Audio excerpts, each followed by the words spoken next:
Alrighty then, chat room.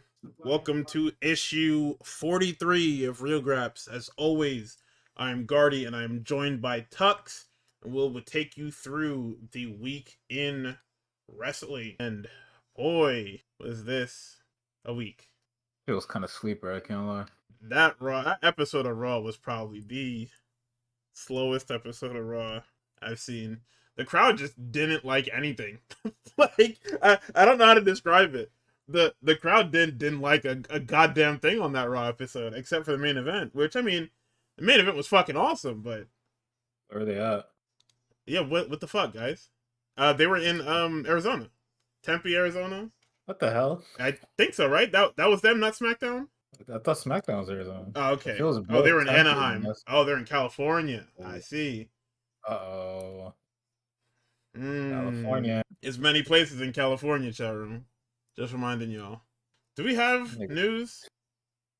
Do we have anything fun? I don't want to talk about anything dumb. Niggas asked Booker T if he would book Mercedes for his thing. I forget what the fucking event was called. He's like, hell yeah, yes. Absolutely, yes. Without a doubt. Niggas started pointing fingers, talking about some forbidden door. No, and damn, leave him alone, man. you niggas love this. You niggas love getting people in trouble. It is a forbidden door, but it's okay. Not a fucking forbidden door, man. Leave them alone. Put Mercedes on the card. Put Bailey on the card. Everything's fine. Triple H doesn't have to know. You'll find out. It's gonna be 11 million Fed soldiers. So I'm like, yo. Niggas gonna be at Nick Khan. All the niggas they know from fucking WWE higher ups. What if we tape the show? Put it on online later. What happened? If we tape the show, they send in the feds. But nobody knows though. They send in the feds, bro. Somebody's gonna tell.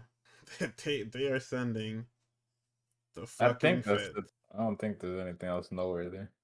Overall boring week. Shit is so fucking funny. Okay, let's see. What else do we have here for news? So at the end of we're gonna talk about Halloween Havoc, obviously, but at the end of Halloween Havoc, Booker T threw his headset down after Trick Williams lost, and I guess niggas was getting at him for it. Like I thought it was character work. Apparently, nobody else thought this. I think people were also upset that he was like super deep into like making fun of Ricky's like Halloween costume for his entrance. I don't know what the issue was, because honestly I don't know what it was either. I don't know who he was supposed to be. I think nigga brought up Xerxes. I mean, I guess I seen that nigga's pants. I was like, oh, Freddie Mercury, right? Yeah. I'm not tapped in. That's what I guess. Booker wasn't tapped in. And Booker he didn't play it up like he usually, like he played it up, but like more of like people were like, all right, this is kind of annoying. And I don't know, I guess niggas didn't know. They heard him throw the headset and they're like, all right, this nigga's having a temper tantrum. And it's like, no, this is like, it like more than just his guy. Like that guy, like Trick Williams directly references Booker T shit. Why wouldn't he want him to win? Yeah, like I feel like him throwing that headset down is prime Booker T character.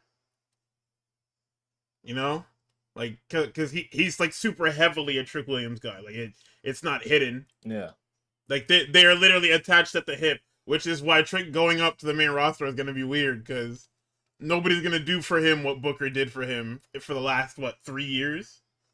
Right. Booker has been in his corner since Booker got to NXT. He's literally gifted him his gimmicks, bro.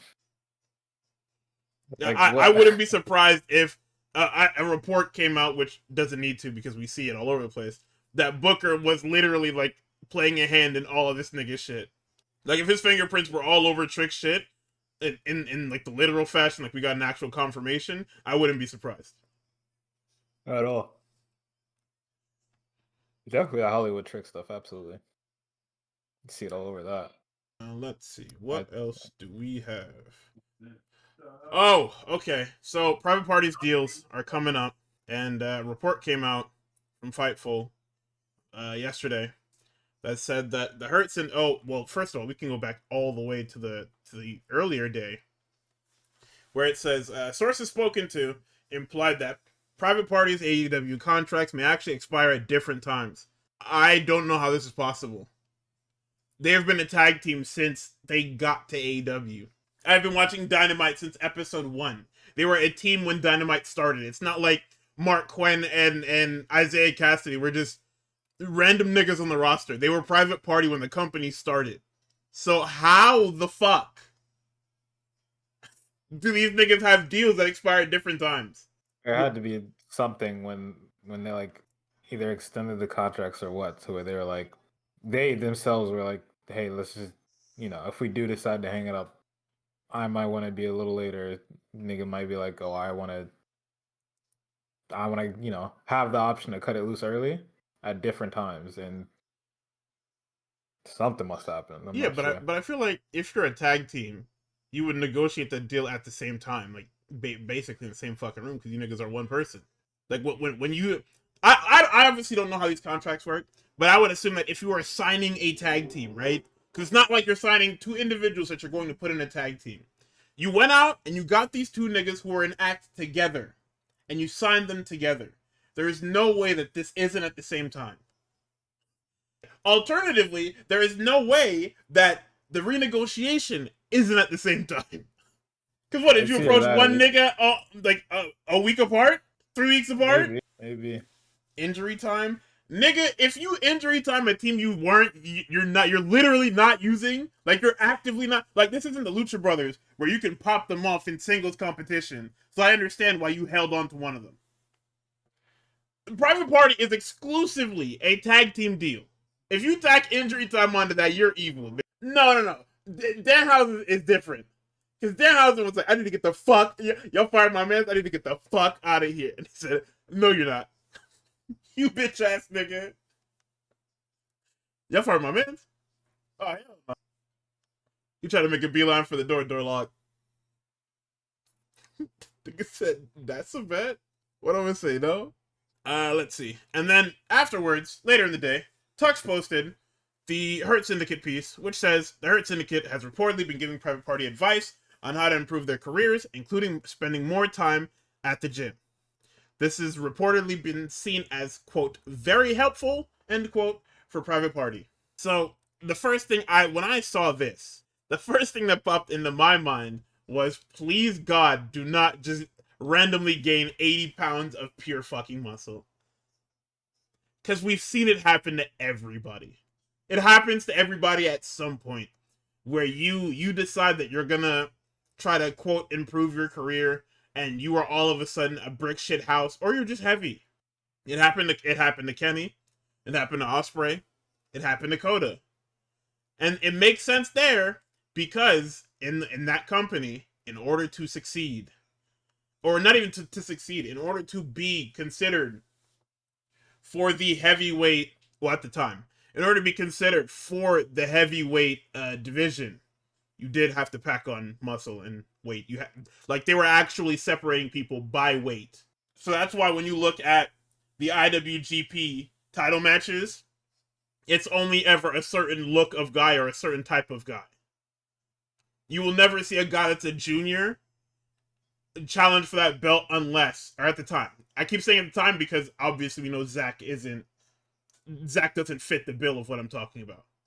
So at the time, you didn't see guys that were juniors challenging for that belt because they kept it. Like I said, they cut it. It was a very, very, very what's the word? Steep cutoff. Like they were actually it's whatchamacallit. It's one of the jokes where it's just like, if Punk had gone to Japan, he would have never been world champion because he wouldn't have been that weight. I think it was he went overseas to somewhere. I don't remember. Maybe it was like a 0-1, or like an All Japan. I don't know. But point is, if you ain't got the weight on you, it's not happening. And I don't think that these guys need to bulk up. I think the look that they have is unique enough. I don't want them to look like every other guy out there, Because I feel like that just takes away from whatever they have. Because look at the Bucks. The Bucks don't look like that. I mean, granted, the Bucks are also like they've turned themselves into household names by putting on 5-star classics, right? Like that's the That's the big thing. But you gotta understand that there's looking the part, and there's completely changing your identity to look like something else. So if these guys get buffed, they're just gonna look like Ricochet, which isn't a bad thing. But Ricochet has such a unique body type. Like he and Bishop Khan have two of the most unique body types I've ever seen, because they just look like action figures. Nigga, just call him weird. No, because you know what I mean. You look at Bishop Khan's body, and it looks like his body is drawn on. Like, he has a fucking fantastic physique, but nigga, it doesn't look real. Like, Ricochet looks the same way. Ricochet is so fucking lean and cut that he doesn't look real. Yeah. Like, you look at his body, and you're like, okay, he has to be on some sort of juice, right? Because he doesn't look real. But I say this to say, I hope that it's not. I hope that it's toning and not like packing on fucking weight. I don't think that they would be a shoo-in for a WWE contract. I think they would be a shoo-in for a TNA contract, if anything. Oh, brother. I mean, yeah, because that's the thing, right? You take the TNA contract, and it's basically a pipeline. You get sent to WWE anyway. Nigga, at least send me to NXT, bro. What the fuck? I told you the door it's in the PC. It's a two-way door. You open the door. One side is the NXT PC, and the other side is whatever the fuck TNA's got over there. I mean, I guess if I'm a tag team, it doesn't matter, because if it's the TNA side, we're queuing up Outstanding, and I'm gonna fucking fight the Hardy Brothers. But if I go to NXT, who am I gonna fight? Hank and Tang, Dark You're gonna get your head ripped off by fucking what's her name? Hey. Osiris Griffin. Oh no, not even. You gotta do it. What's them niggas? What's the niggas? Yo, where are the Haitian niggas? They killed Wesley, and them Haitian niggas have never been on TV since. And it's gonna stay that way too, bro. Yo, where did them niggas go, bro? Them niggas was on TV every fucking week like 5 months ago. No, I know they're in Evolve, but I haven't heard like anything from them. That's so fucking sad, man. Yeah, I told you, you're not gonna hear anything from them either. Shit's fucking crazy, man. That shit is awful. Let's see what else we got here. Amazon credited everyone for Wrestle Dream because their feed just was like dog shit. Devon confirms that it was JR who he was talking about. And I mean, we knew this. It's an old nigga from Oklahoma, and like emphasis on old nigga. Like, yeah, I mean, I'm not gonna kill JR over it. But I mean, I get it, right? Like, this is the predominantly white company. JR is also a nigga from the South. Like, it's 1 + 1 = 2, you know? Like, if you told me JR was racist, I'd just be like, yeah, I mean, I guess, right? He is. He's one of them ones. He's white, man. Not even white, he's old. I'm telling you. All them niggas is a 60% chance built in. Yeah, I don't want to say that, because Tim might say that. Because we did have a conversation in another server about race relations, and Tim was like, yo, you guys are like turning anti-white, and I'm like, hey, I hear you, but I haven't said anything, so I'm okay. Well, okay. All right. It's not being, at least from what I said, it's not being anti-white. It's just having the expectation. And it's not 60% of all people I come across, you know. Nah, yeah, of course. Well, we were talking about there was like a whole big backdrop for it, and I'm just gonna reference it here quickly. But shout out. No, yeah, that's my guy, and he did kind of have a point, but I mean, the point was kind of moot because we were just talking about it was just sports, and it's just like it doesn't necessarily matter when it pertains to sports because we know what it is with sports. Reckless to say, but yeah. So that's pretty much all the big news that we've gotten for the week. I mean, there's a tidbit about Eddie Guerrero's biological daughter starting her wrestling journey.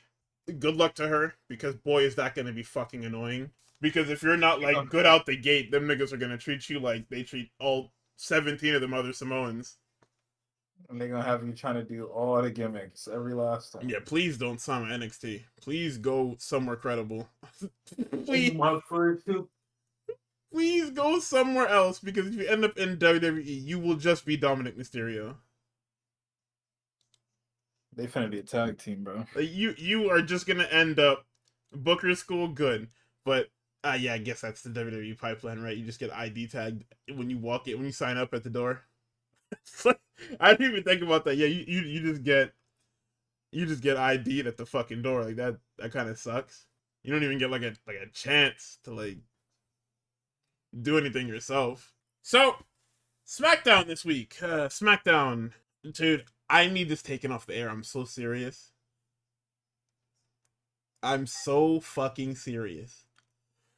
Cause this show fucking sucks, man. Every week this show fucking sucks. Like it I can't even say last week was good and the week before was better because it's just like you remembered what was on your show. You remembered what was on your show, and I'm supposed to. You ignored the important parts of your show for the past 4 months. I'm not gonna pat you on the back for that. I'm not thanking Bruce Pritchard for shit, nigga. Thank Grok for that, bro. Fuck him and that bald nigga and Grok. Oh yeah, fucking Sora AI.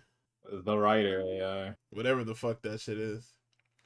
It remembered that they have people on the show. But, you know, it remembers it in flashes, of course. So, Jimmy Uso continues to be the nexus point between both shows. Because he shows up on this show. And, Cody shows up on the show. And the first nigga he meets is fucking Jimmy Uso. How is this possible? So Jimmy's like, yo, I appreciate you for what you did for my cousin. Mind you, this was the cousin that they said we gotta keep him locked up because he is a fucking freak. Like, I do like that. Like, this was supposed to happen because they're faces, right? But I do find it very funny that it was very much, oh yeah, why the fuck would you bring Jacob here? He's a little freak. And he's fucking mean. And then it's just like, oh, well, I mean, I guess, right? Like, you know, he's mean and disgusting, and then they turn babyface and it's like, oh no, that's Big Cousin. He's not too bad of a guy. Yeah, guys. Good job, guys. So Cody walks directly into the ring. We get the graphic for Saturday night's main event, and it's a 9/11 because who the fuck wants to watch this again, man? So Cody, being the fucking guy that he is, says, hey, I did something last week that was super uncharacteristic, right? What did I do? I took this fucking belt and I waylaid Drew McIntyre over the fucking head with that shit. And they're like, do I really gotta apologize for that? This is the trigger. Here comes Drew McIntyre. What the fuck do you mean? What? Why the fuck did he get to hit me with the belt and y'all cheer? I kicked his head in and y'all booed me. He tries to kill me with this belt and y'all cheer? Hypocrites. Alright, man. Tough, bro.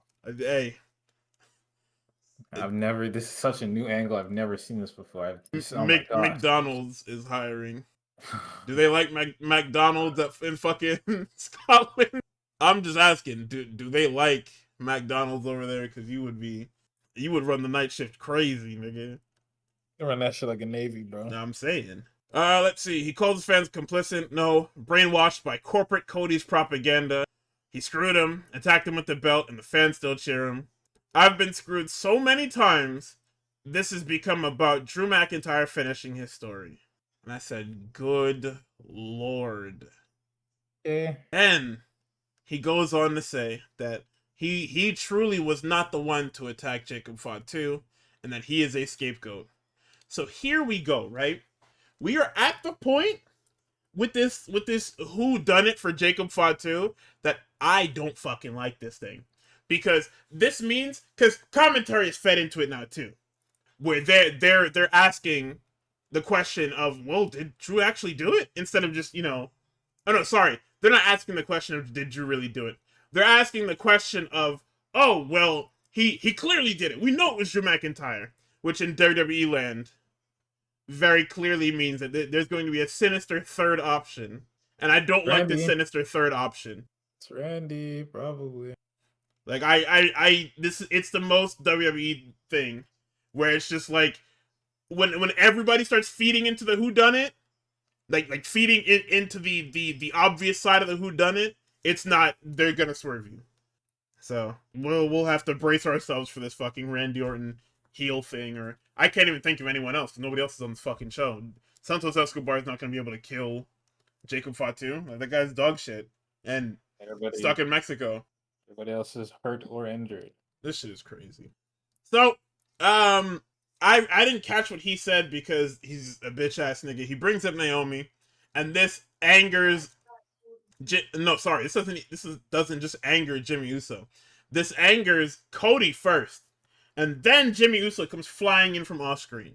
So in our first match of the in our first match of the night, we have MFT versus Rey Fenix and Shinsuke Nakamura. What did you think? I thought it was pretty cool. I'm glad they're getting Rey Fenix's appearances out of the way before they bench him again after the contract re-signing. I thought Arizona was just hot all night, but they were really cool for Shinsuke. Shinsuke started doing, I'm assuming, his babyface shit again, all his shit. Yeah, Started he doing the started come hitting all on. his shit. Yeah. I bet these niggas feel real stupid turning him heel. Seeing the They crowd should. reaction. I think turning him heel is fine. It's just that, like, What they if a did. nigga is like super over like that, you kind of have to fucking, for a while, you gotta bite that cool heel shit. Like, don't really change his presentation. Like, kind of how FTR is like the exact same niggas, except that their Tron is gray. They're the But exact same besides niggas that, except they're evil. yeah, and they're like assholes, and that's it. Like, Pure fucking technically, evil. they're technically cool. I fuck with them a lot. I fuck with them, but I know we're supposed to boo them. They're supposed to get into fights with niggas from the crowd, but all that stuff is fun. And I know Shinsuke's not the same thing, but it's like you change his fucking music into this like weird fucking violin oriental shit, and then you don't have him do anything. And it's just like, yeah, we did it. We've turned him heel. And it's just like there's nothing for him to just fucking keep him the same, man. So I hope they feel stupid. The MFT suck. I there's no like rhyme or reason to anything they do. This might be the first AI generated creative that we've gotten. Putting these niggas together again. The relaunch Yeah. of the MFT.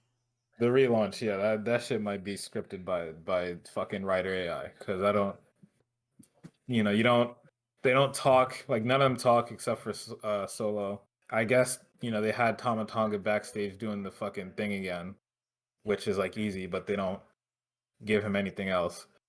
Yeah, this match like sucked exclusively because it was just heat. Yeah, and then Tama Tonga pulls out a hidden blade at the end. And it's The just like, dirtiest, and by dirtiest I mean dirty, derogatory, dirtiest hidden blade what? ever.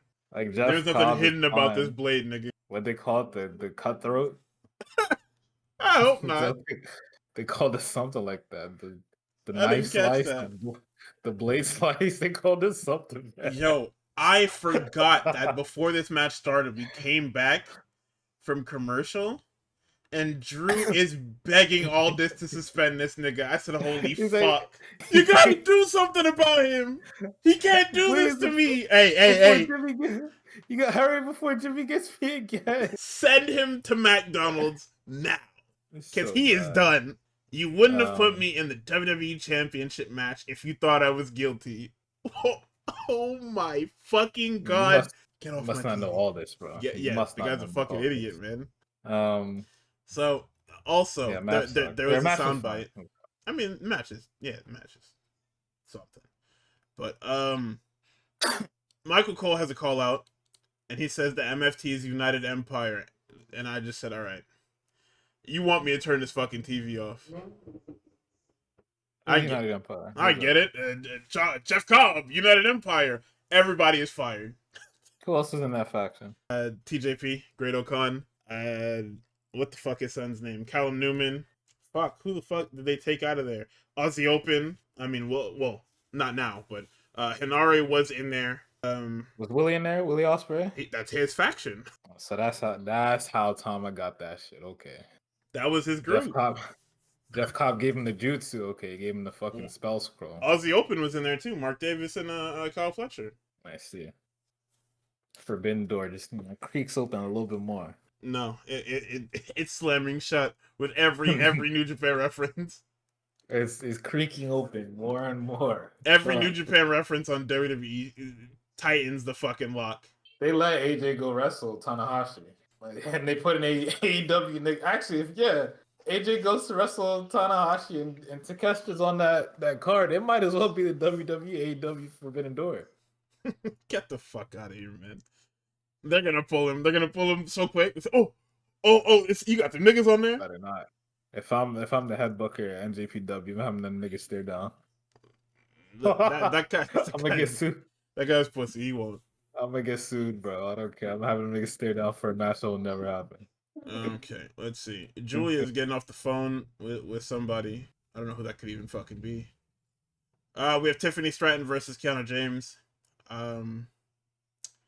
Yeah, this was certainly a match. I mean, it doesn't look bad, but I mean, Tiffany is directionless. Like she's just directionless, man. Like Tiff has nothing going on. Even in ring, it's just moving from spot to spot to spot. She doesn't have a flair about her. I don't know how we're so far into her run as champion and we haven't. She wrestles on TV every fucking week. How is she not picked up on doing like other things yet? Like Tiff, it's the same shit. She has nothing. It's nothing. Like they didn't try to do the gymnastics off in this match, but I mean it's a lot of fucking nothing happening. So we get the Swanton into the prettiest moonsault ever for 3. Julia attacks post match. Who comes out to save but Jade Cargill? And in the most confusing thing I've ever fucking seen, she kills both Kiana and Julia, poses, and then blows Tiffany's head off. She is now evil. How do we feel about that? Who cares? I'm glad you said that, because if she was going to be evil, why wouldn't she be evil within the Kiana James group? We need more solo heels, I guess. I don't know. To do what? I don't know. Being part of the Kiana James group doesn't mean that you're like forced to be in a tag team. You know, managers can manage different people without putting their clients together, right?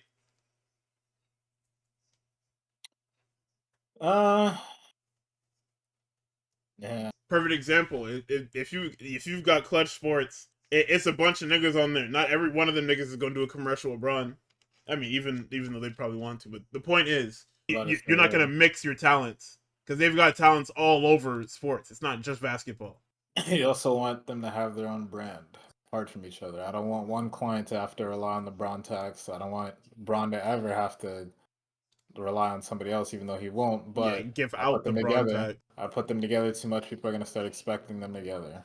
So I don't know. I guess they just didn't feel like writing that story, and they'd rather write another generic heel on the roster. Because nothing about this change is going to add anything to her character. She's going to say the same thing she's saying, but she's going to try and say it with force now. It's going to be the same promos about how she should be champion and the storm is coming. And well, I guess the upgrade is that they'd give her promos. Like, I'm pretty sure she has mic time tonight, which is crazy. Yeah, but like I said, that's not going to change her promos. Her promos aren't going to change. She's not going to. She didn't even have friends before. My point exactly, nigga. Like, I just don't. Like, this is very clearly going to prompt a Bianca something, right? Like, that's what this is for. You need a new monster heel for Bianca to fucking smash into fucking Bete. Because we talked about this when it happened, like Friday or Saturday last week. This like there's a whole Bianca program that they just missed before Bianca got hurt. Like Bianca, along with who else? Just like Raw jumped ship to Raw, I guess. But when the whole mystery behind Jade and the car thing got revealed, right? Bianca and Naomi had like their little promo in the ring on SmackDown, right? They had their tearful like departure. Bianca walked off. Jade came in. They like looked at each other, and Jade didn't even say anything, and went on to go kill Naomi. And then it was like that whole like Jade Bianca thing was like never followed up on, despite Bianca having every opportunity to be like, hi, or Jade to have every opportunity to be like, yeah, I'm gonna kill you too. Because they didn't have any plans for it. That's what it was. It was like they teased it to get niggas to like say something about it, but they had no intention of doing it. That's all it means. It's just bad storytelling. They just opted out of it. Hey, why wouldn't Bianca say something about, yo, I didn't do nothing to you, nigga? Like, what is this fuck? What is your problem? hey, I tried to call you. Hey, I'm glad you're okay. Like I think it's very anything. Like funny that Jade was in the hospital and didn't watch a lick of fucking SmackDown to see who did it. Like, no, she did. like That's how she she. she she swears that she watches the program, but no, you were watching YouTube clips of. You're watching the YouTube clips with your name in it, nigga. You didn't watch the fucking show. Dave said there's no timetable for Bianca to return. All right, so here's what we do, right? This is why JC Jane and Fatal Influence are headed up to the main roster because we need heels. Even though in a faction like that being like the top heel group on SmackDown is gonna be nuts. Because what do you have? You have Fatal Influence and you have the MFT. Do we have any baby faces on SmackDown? In terms of what? The women's roster. The champions, tag champions. Tiffany. Um, that's insane.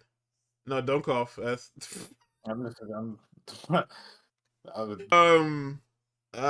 oh my fucking god, how could I forget Michin and B-Fab? Where the fuck have they been? When was the last time they wrestled, bro? Like 3 weeks 3 ago?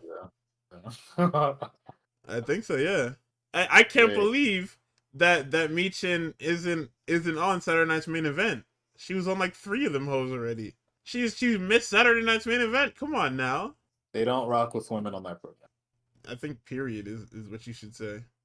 Well, that too, but ever since they had Evolution, they were like, you know what, you don't need Saturday Night's main event anymore. I guess. She was only on the right, yeah, the first one they did when they were coming back. Yeah, I'm wrong like shit. Wow.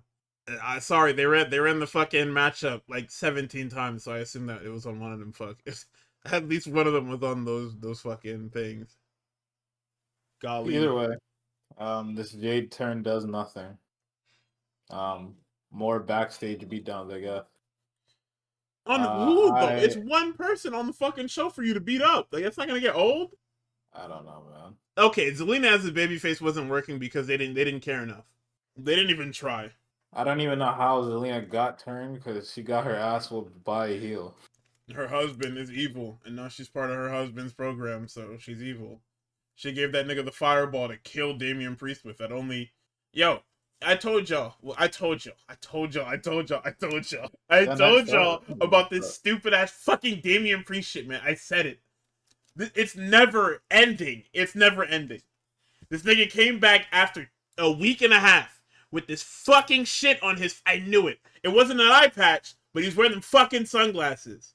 It's weapon time. Fucking ridiculous. So speaking of United States Open Challenge, oh, this is interesting, right? Kathy is with Jade, and Jade's sprinting through the fucking back, and Kathy's like, yo, are you not afraid of consequences? And she says, you only face consequences if you make mistakes. I said, hey, that's not. Hey, that's not what. Yo, they can fucking fine you $1 grillion for killing their champion, and that's a consequence. Like, you know that's the problem with wrestling. Like, is that I have to suspend my disbelief for stupid shit. Where it's just like, you potentially injuring the champion is costing the company a ton of fucking money. So why do you get rewarded with a title shot for almost crippling the champion and almost ruining everybody's fucking pockets? Shouldn't you get sent to like the 9th layer of hell? Shouldn't this get you suspended? That's not how this one works. They do that on Monday nights, not Friday. Yeah, you're right. The other guy, Aldous and Ava are double A. There you go. Aldous and Ava are at the fucking bottom fighting in a fucking pigsty for worst GM ever. I think Ava clears as better GM, but Ava having a fire sale with title shots and fucking title matches and just giving people what they want. Whether it's just normal, nobody earns anything in NXT. Like I know every time niggas win a championship in NXT, they cut the fucking I've been in the PC for fucking 3 years, and I've been working so hard. It's like but if you look at how NXT is put together, Ava is just handing shit out left and fucking right. Like if you ever get told no, it's because she's already gifted you 400 fucking things. Like nobody gets told no on the first go. So United States Opening Challenge, Aleister Black, and this is when the entire internet found out that Aleister Black is going to be your Karrion Kross stand-in. Like this, I'm not sure how I feel about this. I feel like that's a curse. I feel like you're setting somebody up for failure by having them parade around as the guy that was too dumb to sign and regrets it with every waking moment of his being. I don't think just because those two are paired up like that, unless like they completely never make Zelina wrestle again, which would be stupid. No, that's exactly what they're gonna do. I don't know, because even then it's like you go ahead.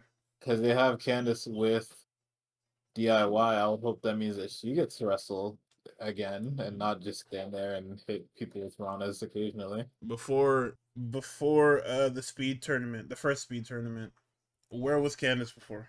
Probably teaming with Nia Jackson. Candace was not on TV. Candace was not wrestling before that speed match. She was backstage. So guess where Zelina's gonna be? Doing Hurricane Ranas off the fucking top rope while the referee is distracted. Like she was before. I don't know why they don't just pull from the fucking Mox book and like have her wrestle sometimes, and the other person is just walking around like down there just hyping her up. I don't know how we don't believe in having seconds in matches, man. I keep telling you this. We don't believe in it. WWE does not believe in the propaganda that is people having friends and or people aligned with them outside of storyline reasons. If you are linked to somebody at the hip, it is because they're going to rip your heart out of your ass eventually. Also, I don't think the intros are even that similar too. I don't. Me myself, I don't see similarities between Cross and. It's just them niggas walking through smoke. That's it. Aleister is, yes, they're both creepy niggas, but like creepy occult niggas walking through smoke. It is a goth aesthetic, and the fact that she does poses while he does poses, and it lines up with the music a little bit sometimes. Maybe. But even then, like, Karrion's entire entrance is Scarlet up until the end where he pops up. Mm-hmm. This is why Mox is wrestler of the year. Hey, they're gonna give that shit to Bandito, brother. Let's wait the match. I mean, you want to talk about this? It was a good match, and then Damian Priest appears. Yeah, I mean, like, these two niggas, bro. Fucking what's the name got dropped on his neck crazy style, bro. That's the truth right there. Hey man, you know what it is. He's like Darby Allin if they let him wrestle. Let him. Darby Allin does not want to wrestle. Darby Allin wants to launch himself off the highest point of the fucking arena every time. Oh man, Crash Test Dummies in full effect. Yeah, cool match. I don't have anything else to say. I mean, I wish I did, but it's just like we've seen mad Aleister Black matches. The only real thing I can give you commentary on is the Ilya part of it, but like I'm assuming you niggas have watched NXT, so you guys know about Ilya. And we talked about the like big thing in the match with Ilya getting dropped on his fucking neck, and then Aleister Black coming to ruin the match because niggas can't just respect the one-on-one open challenge, like how fucking Sammy did it for like 7 weeks before there was an interruption or an interference. It was 6 or 7 of them bitches. Nigga, I'm pretty sure night 1, them niggas got beat up by fucking Brock Lesnar, did they not? Yeah, so it's like 5 or 6. Or 6, 7. Whichever one. Everybody, what's next? This shit was surrounded in controversy, nigga. Every match had some fucking dumbass shit in there. Nah, Ray Phoenix got beat clean as a whistle. Oh, look who got beat clean as a whistle. Melo got beat clean as a whistle. I think Aleister got beat clean as a whistle too. Nah, because the first time it was fucking Damian Priest again, man. Was it? Yeah. Oh no, it was. He just walked up and stared at him. Like, what the fuck, man? Briggs killed it. No, I mean, that was post match, wasn't it? So that one doesn't necessarily count. Briggs was ringside. Yeah. No, courtside. He was courtside. Oh. In the crowd. My God, what am I doing? All right, what's next? Kathy was like, "Yo, what the fuck is going on with you killing the Miz?" He says, "Yo, I'm not even gonna talk shit about that nigga. That nigga is a Hall of Famer. But I don't care. I'm done. I've washed my hands clean of the Miz. I don't want to talk about it no more. We're trying to get back on track and being him." And then Kid Wilson appears, and he's gonna rip that guy's head off tonight. So Arizona, Tempe, Arizona. Thank you for your service for cheering for Melo. All right, I heard that. I hear y'all. Thank you. Maybe he said Arizona's it in not the from promo too. He hears y'all. It's time to maybe get Arizona's back not to from being him. My goodness, I'm fired up, bro. Because I'm just noticing something. Ilya comes back, he gets a title, he gets mic time in the ring. I don't know, man. It just seems a little derogatory to me that he gets so much on like his first month on SmackDown, and Melo doesn't get anything. But it's okay. It's okay. He gets Twitter number. That's why I really start hating. Twitter But does Triple number. H hear us? No, he doesn't. What's next? Get me So, off the show, please. backstage, Ilya meets with Fraxium. They talk about the open challenge. DIY walks up because, like I said, we remember how we have tag teams and tag teams are important. The guns have disappeared from the fucking show again. It's been a week, but Motor City Machine Guns nowhere to be seen. No space for it. Street Sorry. Profits nowhere to be seen for like 3 weeks now. But No space for it. Sorry. I see Our more. tag champions are nowhere to be seen. But that's Yeah, I mean, they were in Mexico doing some shit. oh. Yeah, they're terrorizing AAA. Let's see. Tamatonga walks up and pantomimes and points at Fraxium that he's watching them, and then does a throat slash and walks off. So, I'm not sure what this means, but Gonna slash their throats with some sort of hidden blade, I think. all right. So, before this guy fucking continues, in our main event, this is a street fight, by the way, or this is no DQ match, and Drew walks out in his skirt in all his gear instead of just like I don't understand. Like, did he want the match? Did he not want the match? He's put all his fucking gear on. He does all of his shit. Is he mad? I thought he hated the fact that Jimmy Uso was allowed to beat him up, and Aldis didn't do anything about it. So why are you playing ball here? And I was thinking that this probably could also be the Obafemi deal, right? Because this guy still has not fucking appeared on NXT. Guy's dead too, bro. I don't know what happened. That little shitty ass tornado DDT killed him. Yo, he should have rolled. If we were gonna do this for this nigga disappeared from TV, he should have hit that nigga with Rochambeau. Can't pick him up, bro. Fuck that. If Obafemi was gonna disappear for a month after losing that fucking belt, hit that nigga with everything so he has a reason to stay off TV. It would have been the craziest jump job of fucking Obafemi's life to get hit by some shit like that. Hit that nigga with Rochambeau and the entire internet just implodes. They put Big Oba on the Gold Rush poster. They put him on the Halloween Havoc poster too, didn't they? Or was he just in those commercials? I think he was in the commercials. So, okay, man. So they brawl into the fucking crowd, and I noticed that there's a white baby with braids. What? The J cosplayer? I don't know what this was, but what are you doing, white baby? He ain't got internet, bro. Leave him alone. I don't think that. I think that's impossible. I think everybody, nigga, internet. felons have internet. You're laughing. I'm dead ass. Them niggas got iPads and everything. They got independent iPad time in fucking jail, nigga. Everybody has internet. Except for that little nigga. You got the parental controls on. He not really on the internet. You don't know. All right, I hate this fucking match, man. Drew ends. No, okay, this shit made no sense to me, bro. It actually just fucking got under my skin. We get the Whisper in the win for 2. Jimmy uses the chair and sets up the table. He gets hit with the Future Shock for 2. Drew tries the Claymore, gets put through the table with the Samoan drop. His entire back is cut to shreds. And mind you, this nigga was Samoan drop through a table not even 15 seconds ago. Boy, he gets up and fucks that chair into that guy's face. And then it's a Claymore for 3. What the fuck happened? We're not on network TV. What happened? Why did you pace it like that? I don't know. Them two niggas are not supposed to be fighting. Like, absolutely not. So. Also, if he barely survived Jimmy Uso putting the fucking beats to him, what the fuck is Cody gonna do to this at the thing? Lose is what Cody's gonna do. Like, nigga, Jimmy Uso had this nigga dead to rights, and then Drew magically just popped back up and killed this fucking guy. Not put Jimmy Uso on the power scale. I'm telling you, don't put Jimmy Uso on no, I'm just saying. it looks crazy that this nigga was getting fucked around by Jimmy Uso, and he's gonna beat Cody by some nefarious means in 24 hours. Like, sounds ridiculous. This is why he can't beat him clean as a whistle, man. Because look what they're doing to his character. Look at what he's doing to his character. The crybaby, they got him hiding around corners from Jimmy Uso. That's insane, man. Like that. They're letting Jimmy Uso take him to the limit. Like what's going Jimmy on? Uso is beating his ass. Jimmy Uso is making this nigga cry to the principal, the dean of students, whatever you want to call it. Isn't this a gated community? Even though you guys got demons and fucking niggas getting the entire front row of their fucking mouths punched out of their head. About it.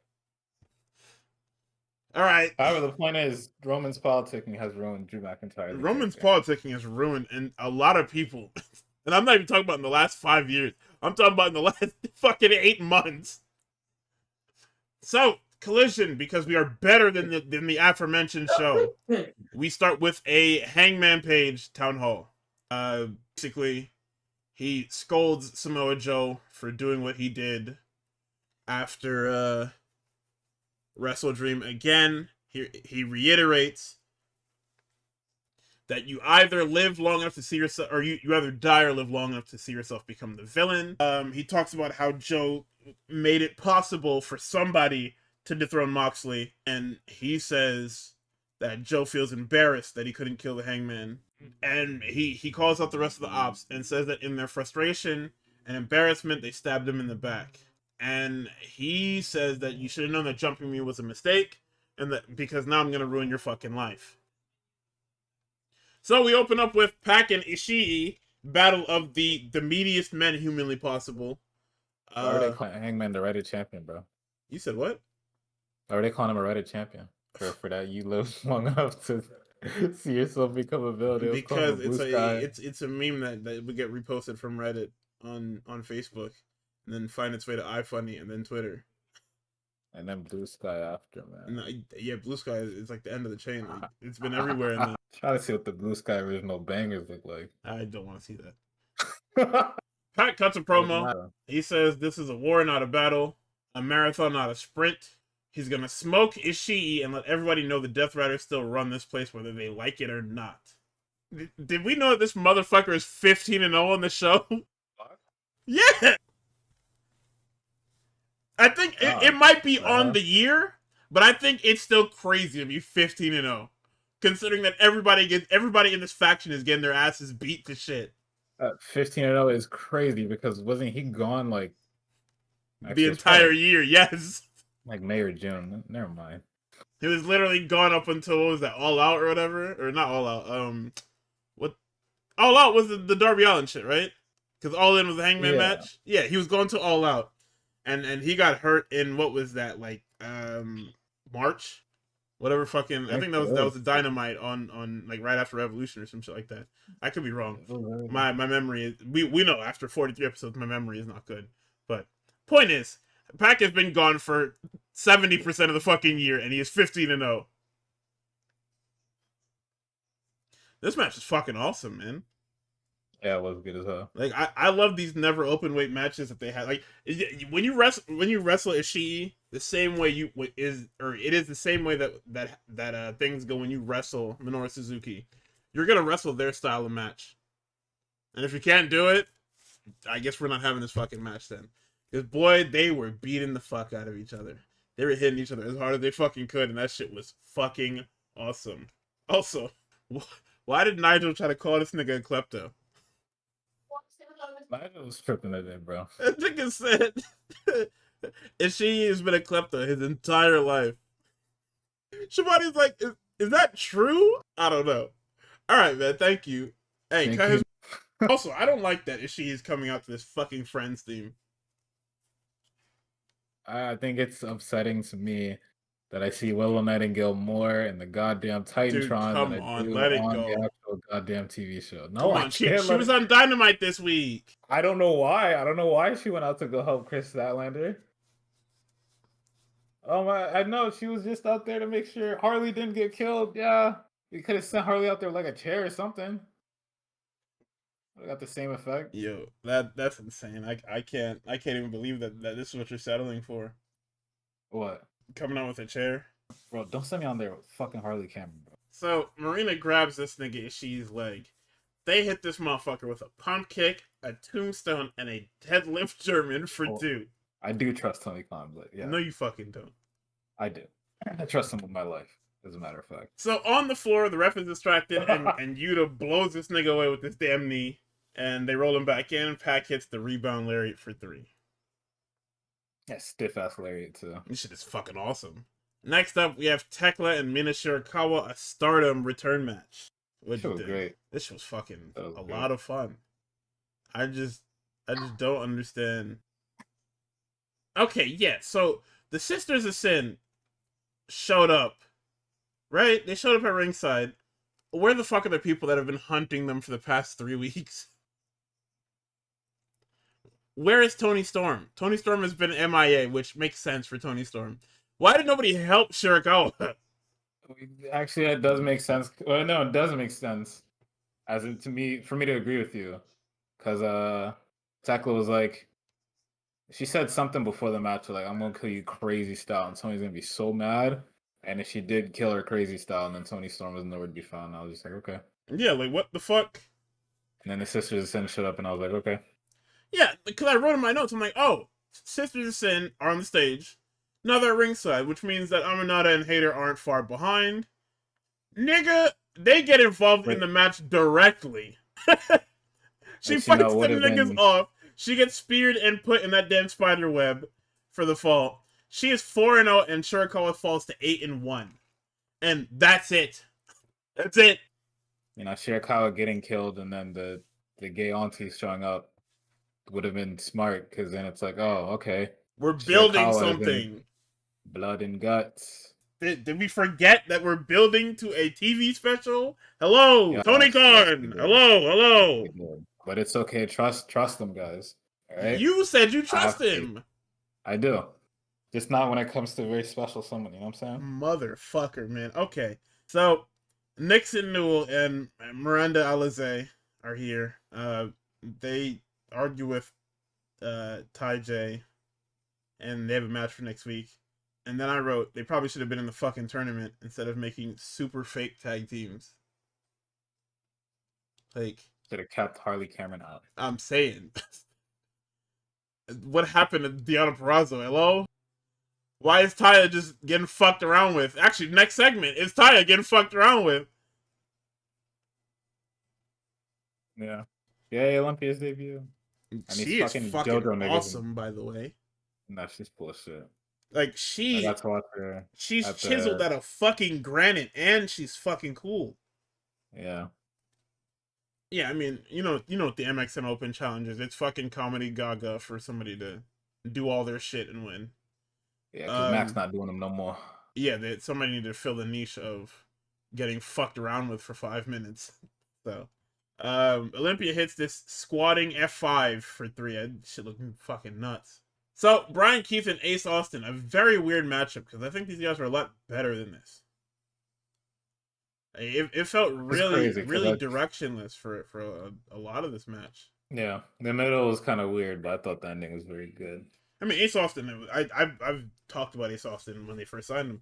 It's a huge pickup for them. And then I thought about it, right? We have Brian Keith, we have Ace Austin. Why don't we have a juniors division? And then I thought about it further, and I was like, why the fuck are 3 belts on one nigga? I thought it was just the one. I mean, it's 1 now, but I'm saying, like, they lied. Because they said that the Continental and International belts weren't going anywhere. And then they completely disappeared from TV, and now the Unified title is all we have. I guess they just don't want, what's his name, to be lugging them around. I don't know why they made the Unified title. Well, they made it because they were going to get rid of the other belts because they realized they made too many fucking belts. And then the answer to that is just book them better. If you're going to have a revolving door, 11 million fucking belts. So there's something for people to fucking do. Yeah. Because niggas are fighting for nothing right now. Nigga, Brian Keith is in a tag team. Ace Austin is just the 3rd man in this fucking Bullet Club Gold. What are they fighting for? Because Juice Robinson called fucking what is this nigga's name? I think they do need one more belt because you put the other two like you put the mid card belt on. And you put the other mid card belt on a guy that it doesn't wrestle. Tomorrow? Like, yeah, they put the other belt on a guy that just doesn't wrestle. Like, don't get me wrong, I don't hate Okada, but it's kind of crazy to me that Okada just is holding on to this fucking belt. Like, what does he do outside of wrestle on pay-per-view?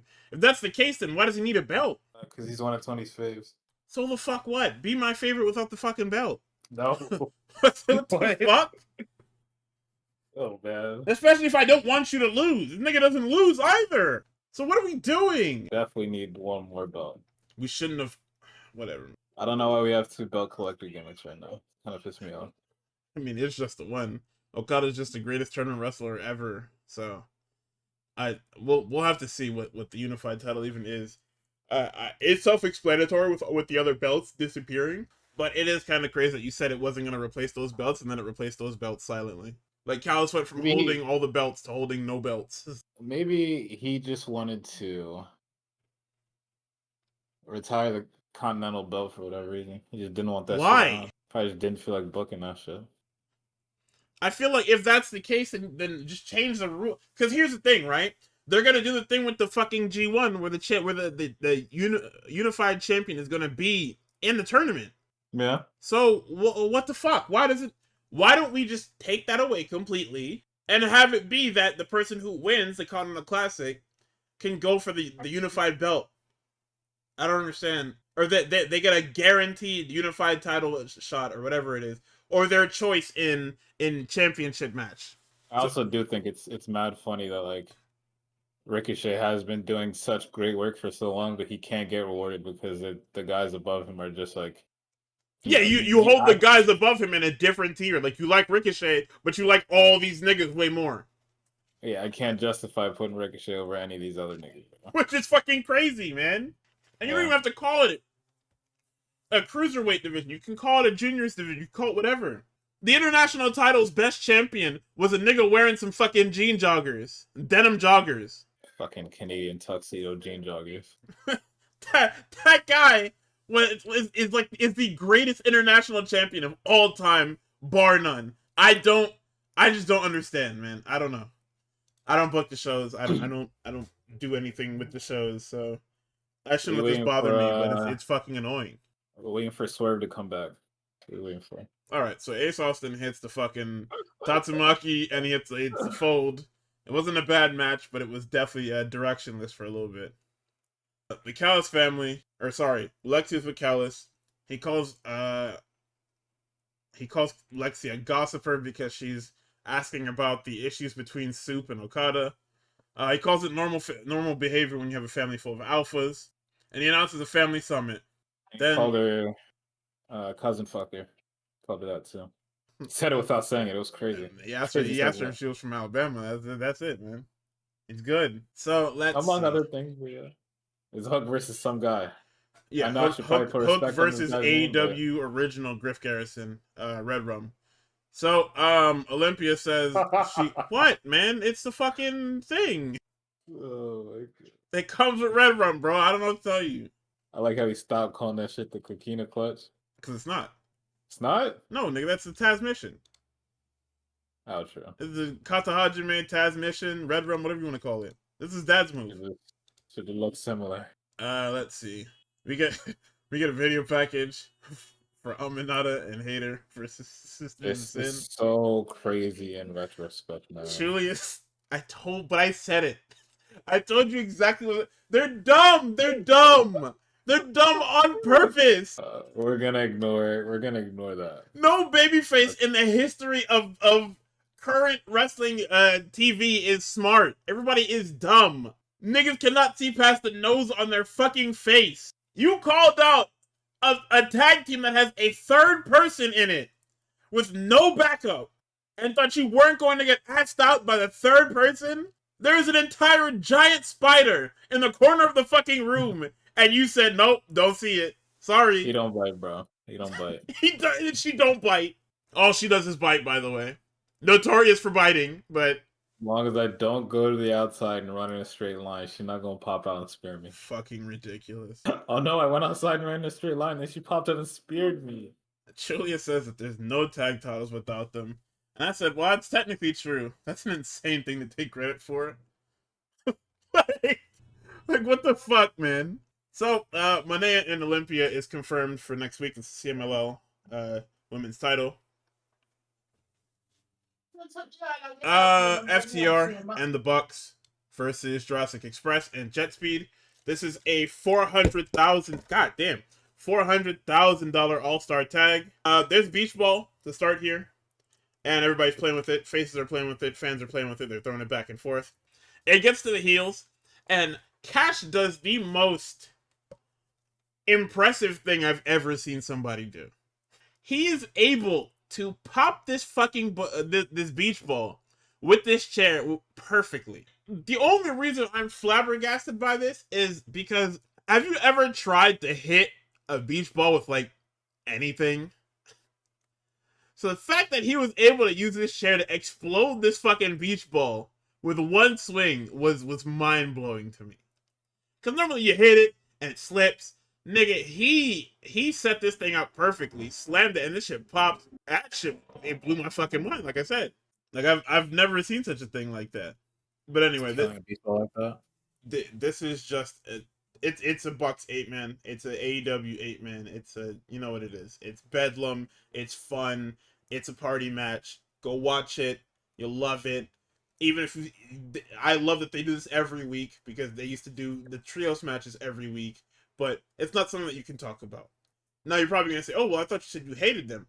I do hate them, but I love them at the same time. There is a space for them, but we need to swap the people in and out. Is the problem. There needs to be an actual swap of people. You can't keep putting the same fucking people in these 8-mans. You have multiple people. You have all these talented people to put it in a multi-person tag match. And we keep we keep running the same teams and the same people. This goes for the women as well. We're running the same people in the same programs with no story progression in these fucking 8-mans. And this one doesn't have story progression either. It's just the Bucks are poor again. Yeah, they're the only ones that get story here. Yeah, the Bucks are just poor again. And now Jet Speed has some money in their pocket. Yeah. So we get they did the fucking double shatter machine. They got pop. Feels crazy. That the empowering glory with the elbow drop and the 450, I'll pop. So apparently FTR and the Bucks are the winningest teams at 105 and 109 respectively, like all-time wins. Kind of fire. It's fucking awesome, yeah. The fact that there's only a 4-match difference between them is sick. Niggas left WWE and started winning. Yeah, they also didn't have to do whatever the fuck they were doing in WWE with the Usos and having to wash each other's backs and get made fun of and called quite a bit of things here. So we get a Tatsumaki on the Dax, we get the UFO splash on the Cash, and we get a double pin for 3. And the Bucks are fucking shattered. Matt is in the fetal position after the call. Nick is wondering how the fuck they lost. Dynamite. They announced that Dynamite will have a Fright Night 4-way to determine the number 1 contenders between all the people in this match. And that's the end of Collision. It was an awesome show. This was actually one of the better Collisions. You had it wasn't a 1-match card. You had multiple matches. You had the opener. You had actually, yeah, from top to bottom, these were all good matches. Like the only thing that was really off was the damn open challenge, really. And that's because it's supposed to be like, you know, filler spot for time. Also to introduce the crowd to new talents, but yeah. So the elephant in the room. It's time for Halloween Havoc. We're just gonna slide through all of these real quick. I mean, nothing happened, right? Like there were great matches on here, but nothing really happened. I mean, something happened. We have a new women's champion, obviously, but around surrounding it, nothing actually happened. Oh, but no, we have multiple new women's champions. I'm looking at the shit now. So to start the show, the Young Boys are against Mr. Iguana and fucking La Parka. And La Parka comes out to Legally Distinct Thriller.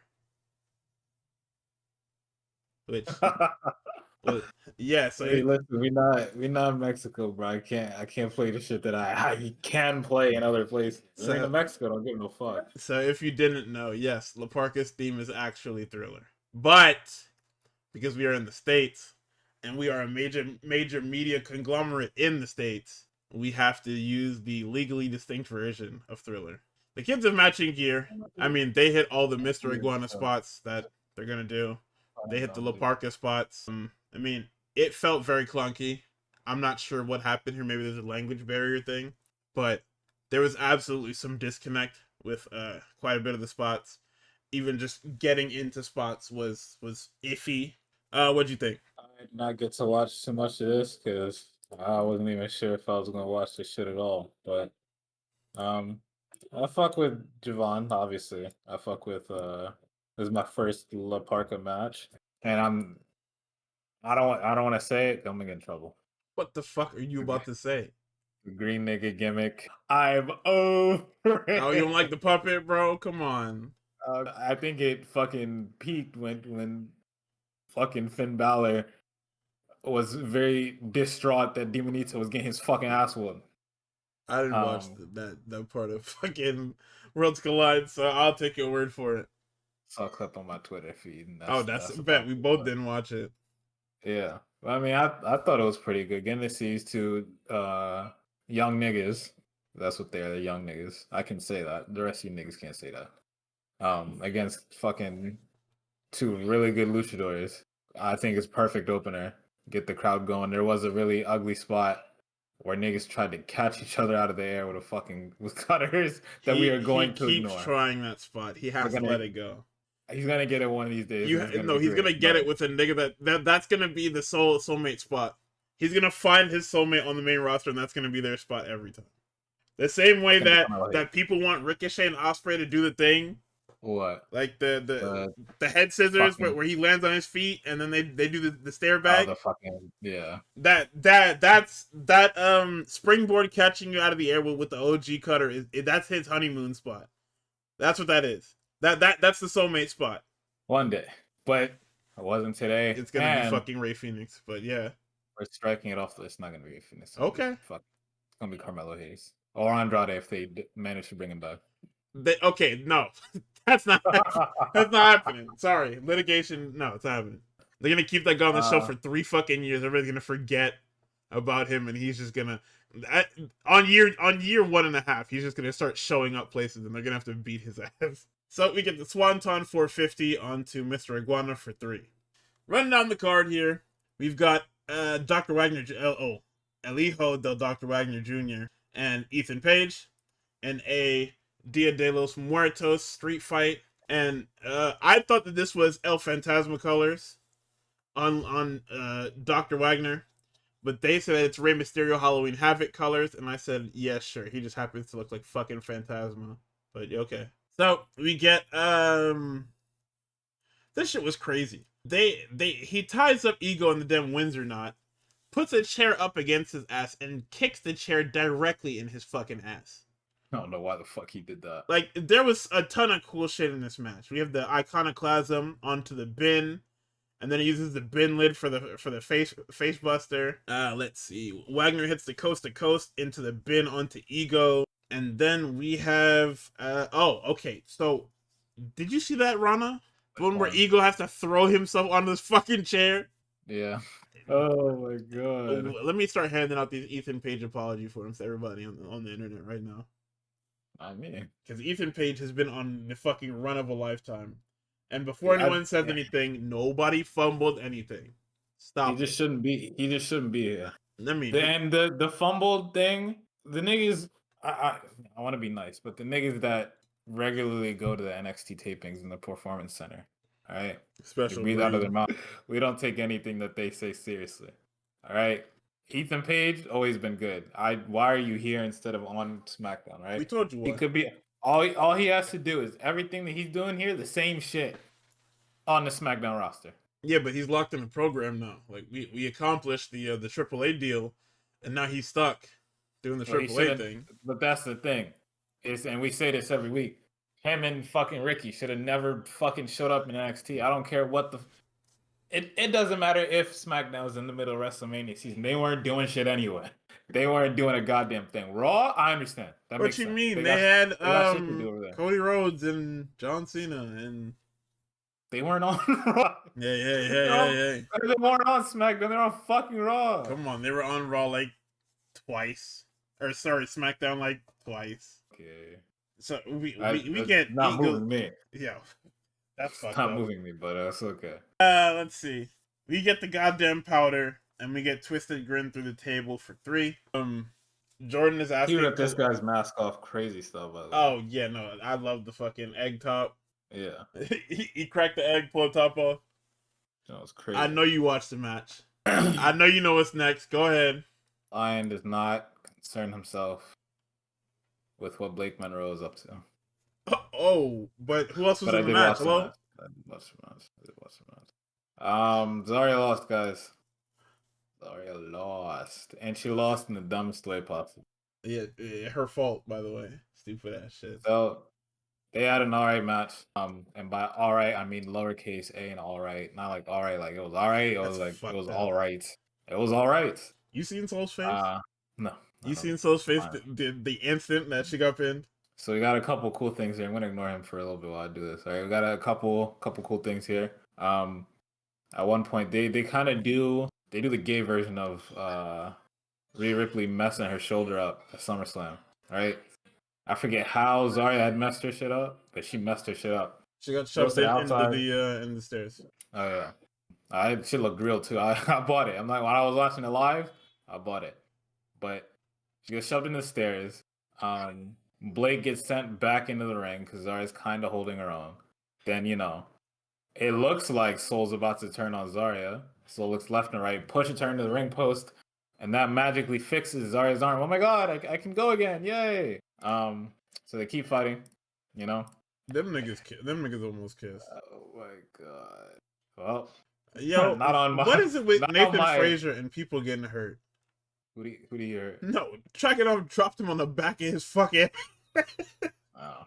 He suplexed that nigga off the second rope and dropped him back off the fucking, or dropped him head first on the fucking canvas. So what happens is, they're on the outside. Blake trips Soul in the most like Cartoon Network Billy fucking with some old guy on Billy and Mandy thing ever. Like, it's the most cartoonish, meanest shit you've ever seen, right? Zarya goes inside, hits Blake with a crazy lariat, right? Goes back outside to check on Blake. Blake hits her with a fucking DDT on the outside. Brings her inside. DDT again. And that's 3. Oh my god! Yo, when the 3 count happens, Soul deadass looks like she finna cry, bro. Because what did you do? She put her faith in Zarya, and Zarya, she gave it. Fed big style. It's not even a lot of pressure. You just fucking lost. You're dog shit. I understand they're building a character trait. Well, the character trait is built. The character trait that Soul hates. This shorty, big style. No. It's Zarya keeps throwing away opportunities anytime anybody puts hands on Soul. I don't know who's gonna break up. It's probably gonna be Soul. And if they do break up, Zarya might just rip her. She might put a top on something crazy. Guardy running in circles and Blake won, by the way. Right. Listen, man. Finally. All I'm gonna say is finally, because she's congrats for her winning the North American title on NXT, bro. I'm happy for you. Are you serious right now? That's what we're doing? I'm fucking happy. Are you serious? Yeah. I'm fucking happy for you, dog. All I know is that they said the speed tournament start next week. Nobody watching that shit. You better, because we gonna get to NXT. We gonna get to NXT, and I'm gonna tell you exactly what's happening. So continuing on, Tatum Paxley versus JC Jane for the NXT Championship. This was the most, much like the Shirakawa and Monet match from last week's AEW pay-per-view. This was a match that felt like it was going to end and not be much of anything. It was just going to be a good outing. Nigga, this was the best match on the fucking card. And I say that with full confidence. This was the absolute best match on the fucking card. Because everybody bit on everything. Niggas thought that JC was just going to return or retain, and when they started hooping, this was the best 16 minutes I have fucking seen on an NXT pay per view in a while. Because Tatum played the because it's not like she was outclassed in every facet of the. She fought for every little spot there was. Tatum fought. Now, did I like the way that she had to win? No, because JC Jane can lose. Okay, like this most beatable championship into her just not losing clean ever makes no fucking sense. But like the way this match is put together, like I said, Tatum was the underdog, and very early in the match does the culling and fatal influence get ejected from ringside. And that plays into the finish, obviously, because the finish is that when Spears and Vance come out to help Tatum, obviously, Fallon and Laney jump on their backs, and they bring out every ref possible and distract the ref in the ring, which allows Izzy to take the NXT Women's Championship and hold it up.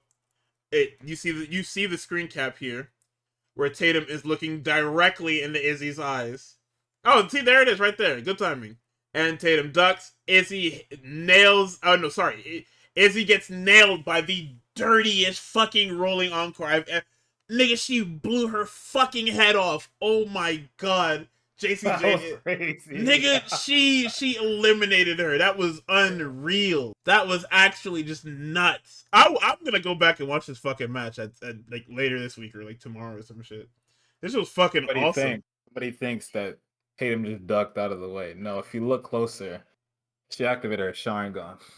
And that allowed her to get the fuck out of the way. Right. Her eyes were red as shit, but what kind of contact she got? Oh, what you mean? Goodness. That's the red ones. Also, Izzy, damn, you're killed sometime soon, bro. I don't know how. Tatum is gonna actually take your head clean off your shoulders, bro. Sleep with one eye open, please, bro. I don't think she's going heel, but she's going to kill her. Like, there's no way she just forgets. Like, she's going to kill her. Nah, bro. We can hide it as happy accident. Nah, bro.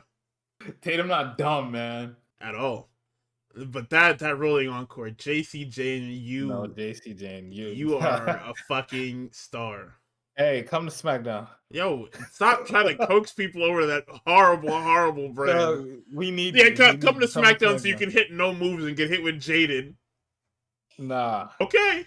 Yeah, come to SmackDown and bring your friends so you can get fed to fucking Jade Cargill. I did say that I'm going to SmackDown.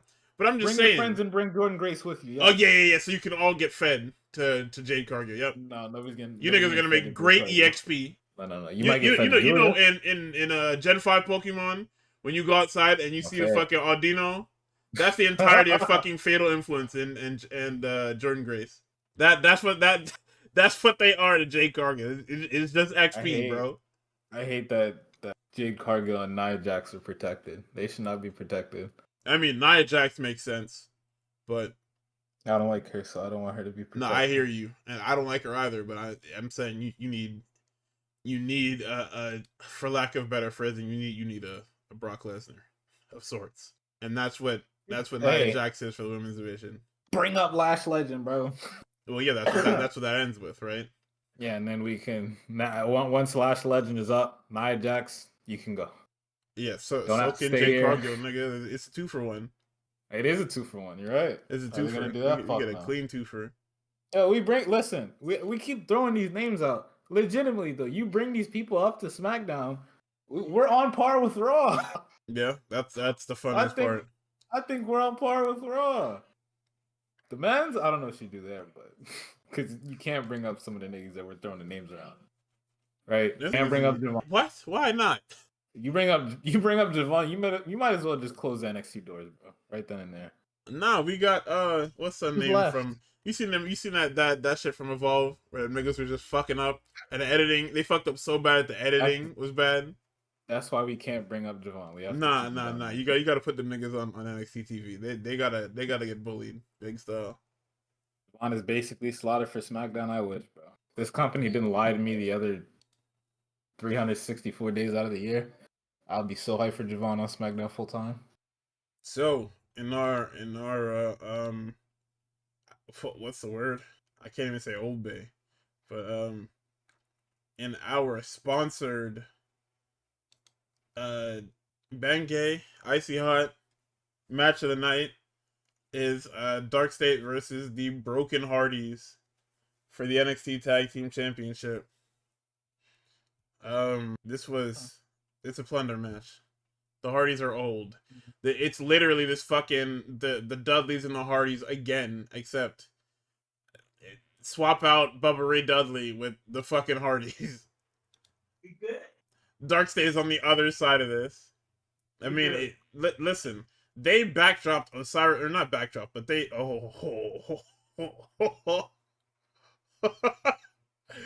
All right, so hey, this show might be canceled after SmackDown next week, but what was I saying? Wow, what the fuck was I saying? I got derailed like shit. Oh, Dark State. Yeah, Osiris Griffin gets thrown over the top rope and ends up feet first, like landing onto this table, and that shit was fucking gnarly. Like that, I wouldn't wish that on anyone. But I mean, they did the same spots that they did in the Dudley's matches with the super tall ladder and the fucking swanton that he just fell, much like Okada falls with the damn elbow drop. He just fell with the swanton. And then Dark State just ends up beating the. I don't remember how they won. I don't care how they won. It doesn't matter. New champions. Dark State are now holding the NXT titles again. They're basically keeping them warm for. I forgot what the team is. They're keeping them warm for Javon Evans and Leon Slater. That's who's up next for the tag titles.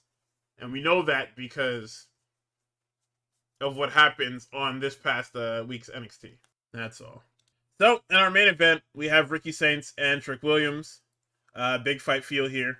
But the match was very much every match that they've had before. I didn't really think it was anything special. I mean, Trick fought his ass off. That's all I can really say. But other than that, I mean, it ended like the other Ricky matches, where he hits the tornado DDT and Trick Williams is just fucking dead. So there's that. That was, like I said, the high point of this show is the middle of the show. Ego, Blake, and Pax being back to back to, like, obviously JC is fucking fantastic, but I'm just saying, like, the second, third, and fourth matches on this pay-per-view, or whatever you want to call it, are the only matches you need. You can forego the plunder match. You can forego the Hardy's plunder match. You can forego the NXT title match, or the second NXT title match, and you can forego the opener, because the opener is quite literally just, hey, you want to see the highlight reel niggas do highlight reel stuff, which isn't bad, but it's not something you need to go out of your way to see. Like, they didn't really do anything special. They did all their stuff, so it's not something that I would. It's not something that I would tell you need to go out of your way to watch. You know. And that was NXT's Halloween Havoc, or NXT Presents Halloween Havoc. So we're moving on to the other horrible fucking show this week. So the show starts with a Jey Uso town hall. Oh brother, okay. So this guy comes out, he does his whole entrance, and then I note that I assume that this is gonna be a summit, only because the belt is in the ring, so Punk will be out shortly. Then I not dozed off, but I ended up, because I was at work watching this, I ended up having to pay attention to something else. And then I noticed that Jay's fucking entrance is still going. And I said, motherfucker, how long is this guy's entrance? And then on top of that, he runs it back. That's what the fuck is going on here. Replace the freaking town halls with the fucking Uso town halls after he wins. It's gonna be crazy. What are they gonna look like? I don't know. We need to get my boy an inhaler. To do what, man?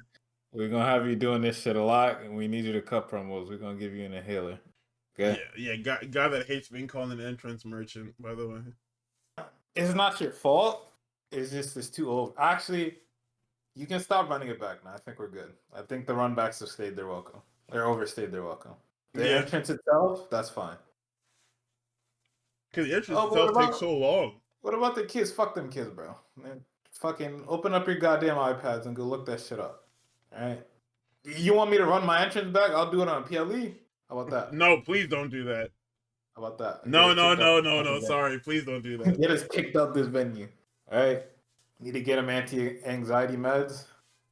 Bro, he gets the mic and they're already chanting. Like, I don't know if this was promoted as like a face to face. Maybe, I'm sure it was. But nigga, his music stops and it is immediate Punk chants. Says he's got a lot of people in his ear. He's got Roman, he's got Jimmy, everyone and their mama. Doesn't give a damn what the people think about him because it's just him. No ooze. He didn't say no ooze, but I'm just saying it's him. Number one contender Saturday night and new world champion.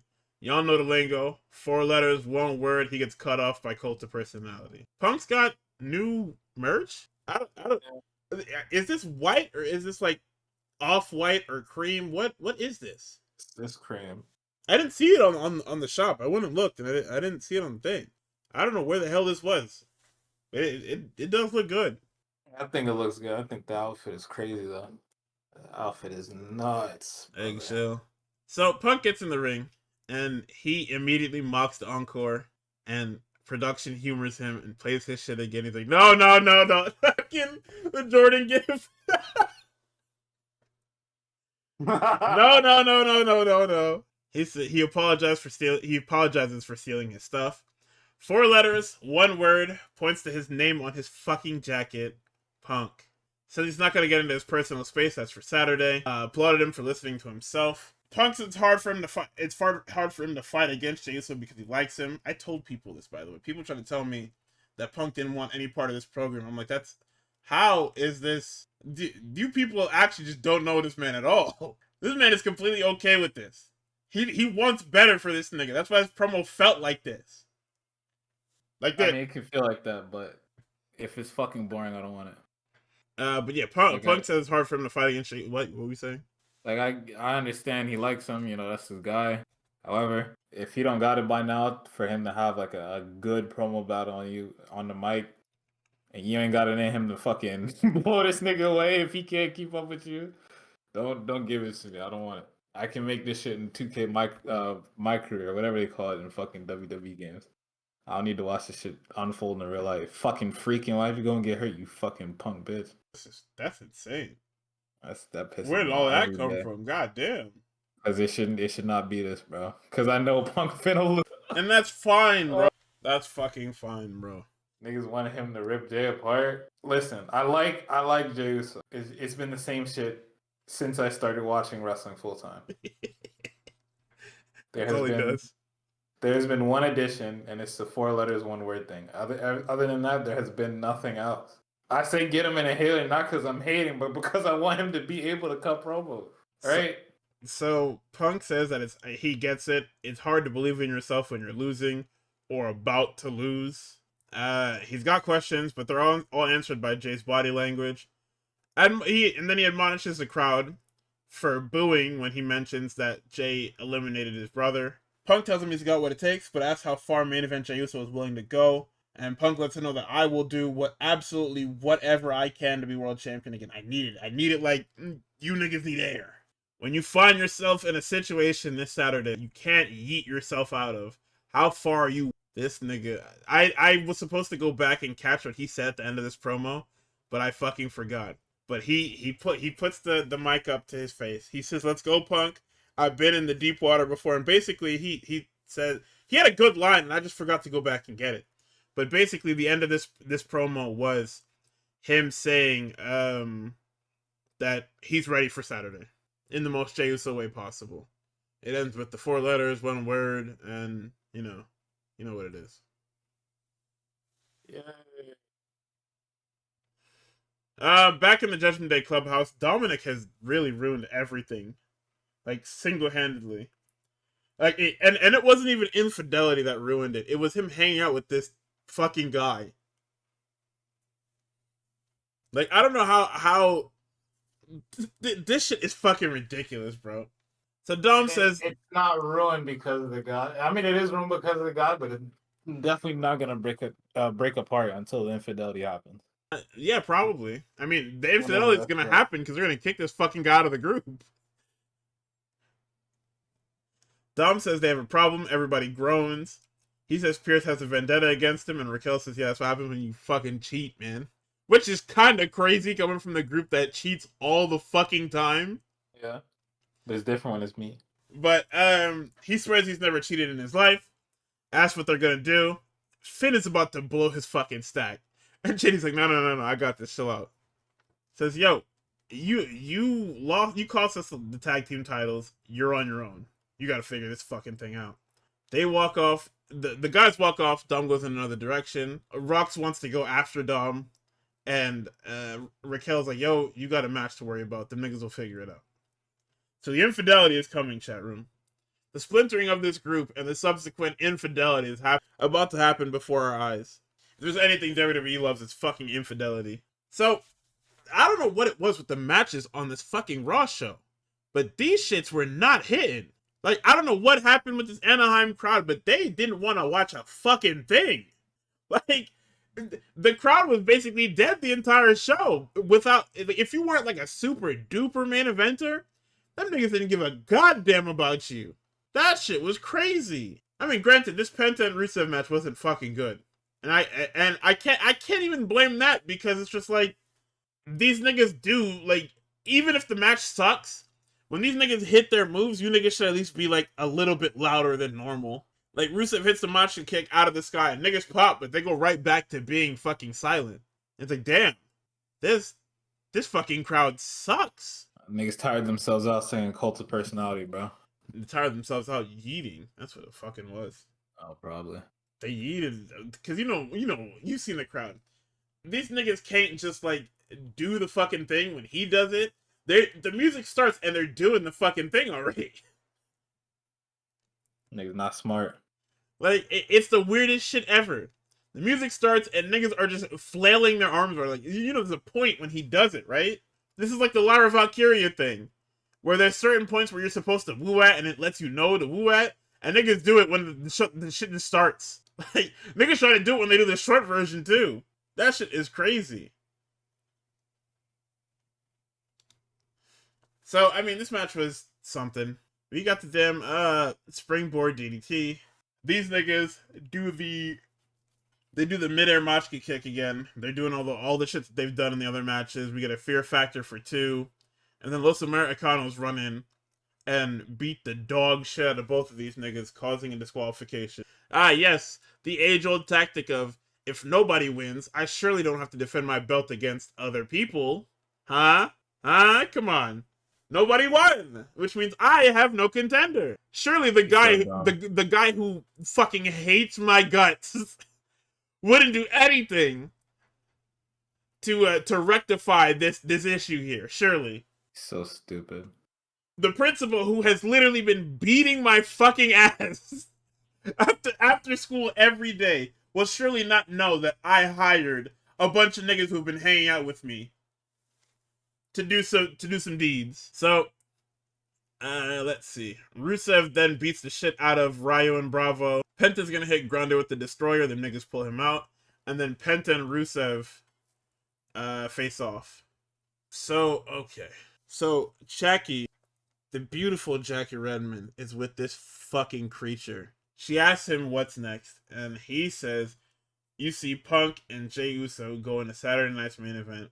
Doesn't matter what happened. He's not going." And then somehow this fucking guy is once again trying to jump the line, not having...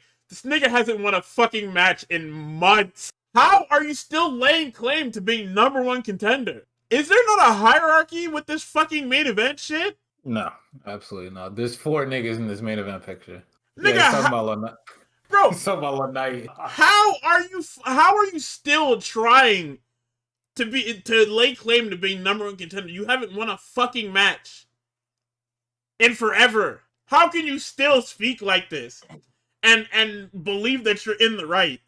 There's 4 niggas in this main event picture, bro. As long as the other niggas in the locker room don't remember that they can compete for this world title, I don't have to worry about it. This motherfucker tries to be so cool. he ends the promo by saying, "I am what is," with everybody saying L.A. Knight, and I almost cut the fucking shit off. Ooh. Ooh. I'm gonna jump over this New Day segment. It doesn't matter.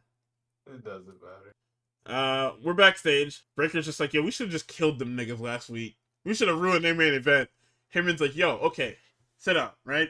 You ruined the main event, and Adam Pearce is going to kill all three of us. Please, just fucking chill out, man. I'm not. We don't want to anger the already volatile Adam Pearce. Please. But you see this? This doesn't happen on SmackDown. You want to know why? Because all this is a fucking bell end. This doesn't happen on NXT. You want to know why? Because you can just walk into Ava's office, say you want somebody, and she would just oblige because why the fuck not?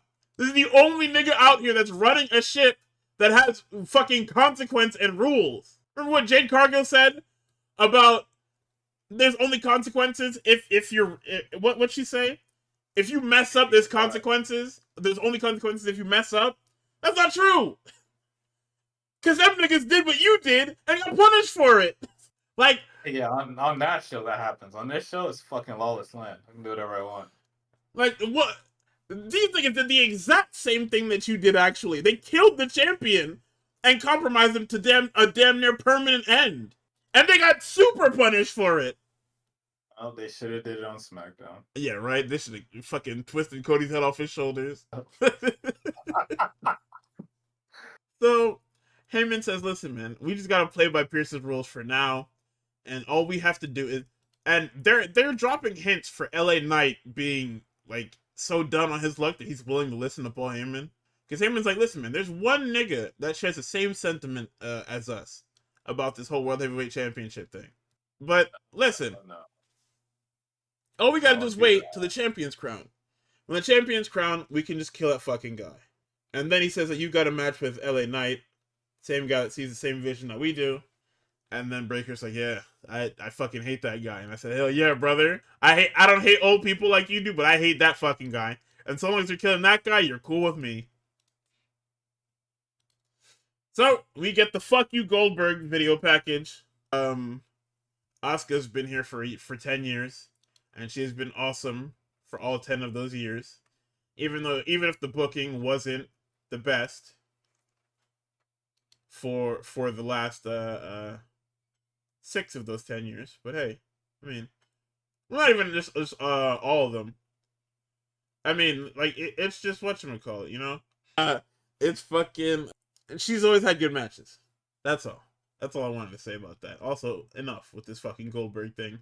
Stop asking Goldberg questions. Stop reporting on Goldberg anything. The only thing you need to report on is when that nigga passes. And then we will say deuces. That's it. I'm not saying I want this nigga to die. I'm just saying that society has been past the need for Goldberg. When he left WWE in 2004 or whatever, when him and Brock did that thing at WrestleMania 20, that was the last we should have seen on either of them niggas. Okay? But we have reintegrated Brock into the fold numerous times. And somehow reintegrated Goldberg back into the fucking fold numerous times. So we are done. We are finished with this now, okay? So the Judgment Day go to talk to Pierce. He said, yo, have you niggas seen Dom? They said, why the fuck have we seen Dom? No, who gives a shit about Dominic? We want our tag team rematch. He says, listen, you niggas got eliminated from the fucking Battle Royal last week. And then you niggas eliminated a nigga that was in the match after you guys were illegal. I should fucking fire you niggas. I should punish you niggas. But Sheamus wants to beat the shit out of one of you niggas. So pick. Finn says, what the fuck? For what? What? We didn't even do anything. JD says, nah, I got this. I almost bust out laughing. His stupid fucking... God damn it. You really can't hear I got this without the fucking sound effect, man. And that's literally what happened in this nigga in this fucking match, so... Fucking stupid ass running sound effects of it too. So we get Roxanne Perez and Nikki Bella. Man, I wish that they cared about Roxanne Perez like I cared about Roxanne Perez. No, sorry, buddy. Because this match isn't bad, but Roxanne Perez being afraid of Nikki Bella is crazy to me. She's a legend, bro. I used to watch her as a kid. Yeah, but Roxanne Perez is literally like the fourth best wrestler on the fucking roster currently. Like, of all the people that appeared on this show, in terms of women that appeared on this show, she is like she's literally the fucking fourth best person. Yeah. Because you've got Asuka, you got Charlotte, you got Kyrie. Oh, I guess Steph was on this show, right? So she's fifth. So yeah, you've got the big three and Charlotte. No, see, but the Nikki Bella thing, right? Like I said it. I don't have a problem with Nikki Bella coming back. You gotta come here to fucking work, bro. Like what you did in this match wasn't bad, but you gotta get in the gym. Cause we're a work rate company now. Like, even though niggas wanna lie, the work rate is high in this company. This fucking goofy ass 2013 shit that you like Roxanne's playing chicken shit. I don't like the way that this was put together. Good soldier, man. This 2013, I said it when AJ came back too. This 2013 shit is not gonna work today, bro. Because if you guys are gonna have ass matches, niggas are just gonna give up on the shit. And boy, I mean, granted, the Anaheim crowd gave up on everything on this fucking show, but they were gonna give up on this fucking thing too. That Spinebuster was fucking weird, man. Like she bent down and ran into the Spinebuster, and I said, "Oh, hey, y'all couldn't edit this, like even a little bit. I know Raw's like a live feed, but in post, I would have edited this." So we get Rox goads Nikki into the corner, and then we get Pop Rocks for 3. Post match, they beat the shit out of Nikki Bella. Stephanie comes out. The heels are about to powder, and Raquel says, "I'm not afraid of fucking nobody." So she turns around. She turns back around and bows up to the champion. Nikki Bella walked into the frame, and I said, "What the fuck are you doing there?" I'm glad Raquel didn't even acknowledge her, because what the fuck do you think you were doing? Stay out of the goddamn frame. What was that? I gotta call my shot, nigga. What you mean? Like, what the fuck was that? Nah, she got in the middle of this thing, and I said, "Get the fuck from, hey, move!" Somebody remove the messages from the fucking screen. Somebody censor those. That's crazy. Let's see. We got Asuka berating Lyra for getting a tag title match. She tries to explain to Asuka that she didn't even want the shit. So, okay, so the Uso saga is continuing. Jimmy's like, "Yo, what the fuck is this you did it yourself shit? Nigga, I saved you like 5 times last week. And you threw me out, nigga. Nigga, I seen the tape." He's like, "Nah, bro, it wasn't me." Brother, I watched the show. Yo, this is what I love when niggas use that line, bro. Nah, because for so long, wrestling, like, especially in WWE, for so long, niggas conveniently just don't watch the show back. Listen, man, it's for kayfabe. We're not supposed to acknowledge we're a TV show, nigga. Right? Nah, he lies like, "Nah, bro, it wasn't me." Nigga, I seen you. Oh, man. Vince would be rolling in his fucking chair, upset if niggas were saying that on TV. Brother, I watched the show. Nigga. Oh, so man. he knows that it was supposed to be them at the end, the two of them. So he says, "Listen, man, I wonder if it came down to us. I don't think that you think you could beat me, fuck nigga." Boy, I would have whooped your fucking ass. He said, "If it came down to me and you, the way you are now, yeah. Tell him, Jimbo. I don't like this. I don't like it because low diff. Tell him, Jimbo." I don't like this because it's the fucking what is it, 1984 meme with the fucking calendar. We have gone back to pre-WrestleMania where nobody believes in Jey Uso. Or sorry, where Jey Uso does not believe in himself. I don't know. I don't know how we got back here. Like, why are we back here? Where did this crisis of confidence come from? Oh, well, he failed to recapture the belt. Nigga, look at the fucking title matches he was in. None of this is his fault. Mostly LeKnight's fault, but... No, literally. That guy's... dude, I hate that fucking guy. Oh, my God. Nah, cause... I don't know. I hope this time it's different to where... I mean, I know at WrestleMania he also gathered the strength to win the shit by himself. That's not what happened there. Hey, no way. Jimbo didn't get killed, alright? Jimbo did not get killed this time. There is no fucking Super Saiyan power up. His power level isn't higher. Nigga, that is not even what fucking happened, man. What? Nigga said he summoned the strength. No, he didn't. That nigga beat the shit out of Gunther. What the fuck? He summoned, in my mind, alright? I'm revisionist historying this. They are too, but like, what the fuck? He summoned the strength off of the back of Jimbo getting murdered to go in there and do what had to be done, right? Before WrestleMania, that nigga said, Mama, please forgive me for what I'm about to do to this man. And fucking Monday, I don't even know what he said to Punk, but I know it wasn't as cold as that. So he's just gonna go in there and blow this nigga's head off. Clean off his fucking shoulders. Wait a minute. So I'm on Jay's cage match, right? And on the 7-Eleven episode of SmackDown, the dark match was an Extreme Rules match where Gunther beat Jey Uso. What the hell? Get me footage of this match. You don't want that. Whoa. I would like to see what this looks like. That nigga put him in that sleeper and fucking killed him. Yo, this is crazy, son. Yeah, I'm ready for Jimmy J to WrestleMania 42 for the chip. Yeah, that's where Jimmy Uso wins the title, and then they both have to turn heel because they're all like Roman now. It's a family affair again. The belt changes you, man. Once you touch it once, once you get yeah, if you're a fucking Samoan and you win a world title, you just become a fucking nutsack. Evil, man. Look at Joe too on Dynamite. That nigga evil as hell. Well, no, that's different. That guy was always evil. That him and Randy are like people who have always been evil like their entire lives, but it's just like varying levels of evil and where the evil is pointed at. True. You're just saying Samoans that aren't. No. No, yes, actually, yes. When they touch that title, No, like not any type of gold. I mean, yeah, technically you can say that too. Because look at Rock, look at Yoko. I mean, Umaga was different. That guy was just fucking pure evil. Like he didn't need no fucking belt. That's fine. He was good at his job. That shit was crazy. They had John Cena about to about to kill this nigga because he had no fucking choice. Oh, speaking of, they just used Nia Jax like the way that I was saying, or they just fucking clipped this out of context. There's so much shit. You know, we had a whole another podcast, right, where they clipped a whole bunch of shit out of context. No, some of the shit was bad in context too. Yeah, no, it was horrible in context. Text might have been a word. Me and Mykey we're putting up fucking One Direction numbers, nigga. Niggas are terrible, man. You and Mykey, and then fucking Soul peppered in. Oh my god. Me and Mykey was a fucking Kobe and Shaq video, man. Jesus Christ. That shit was fucking awesome. So right, I say this to say, what was the main event?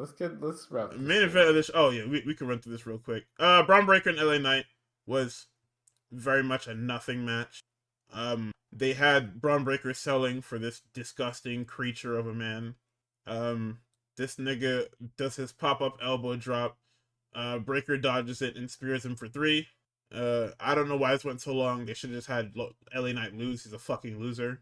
So, Dom, because of the shenanigans earlier in the show, Chris goes to find Dom, and he says, hey, I know you're collaborating with them fucking Americanos. No, I'm not.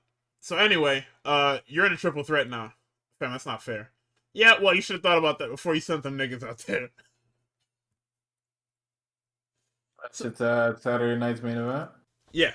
Okay. It's confirmed for the show. So after that, we get another Uso segment where the niggas reconcile in quotations because Jay says, listen, man, I got a lot on my plate. I can't be fighting with you two. And then they just dap up. And that's it. Yay, friendship. Sheamus and JD was fucking awesome. I thought this was going to be the best match of the night. I'm not going to lie.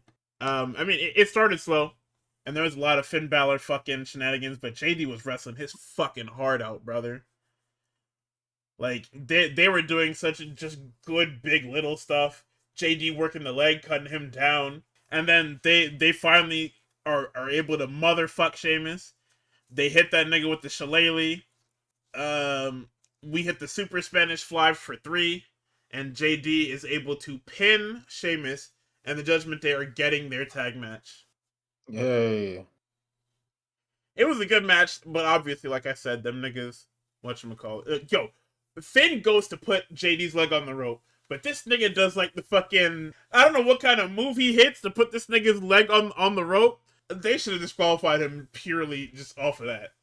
I would have beat his fucking ass, man. Let's see. Pierce is with Maxine. She says she needs to call somebody to make sure she's ready to fight Becky. And when she does, then she wants her title match. I assume this is how we reinsert Chad Gable into the fold. I'm not sure how, but I assume that this is how we get Chad Gable back on TV. It's either that Yeah. or it's another legend. Yeah. I don't know. Because I don't know who Mac Team would be fucking calling. What? Are you going to call Natalia, nigga? This is for against Becky, right? Yeah. Because she pinned Becky twice. Pierce says, yo, I want to give you a title match. She says, I don't think I'm ready right now. But when I am ready, I will definitely take you up on that. And Pierce is like, yeah, fair. Okay. Because I said I would give you the opportunity. So if you don't want it right now, I can hold it for you. Which makes sense. I'm not going to get crazy over it because he's offering it. It is an open offer. And she didn't outright say no. She said yes, but.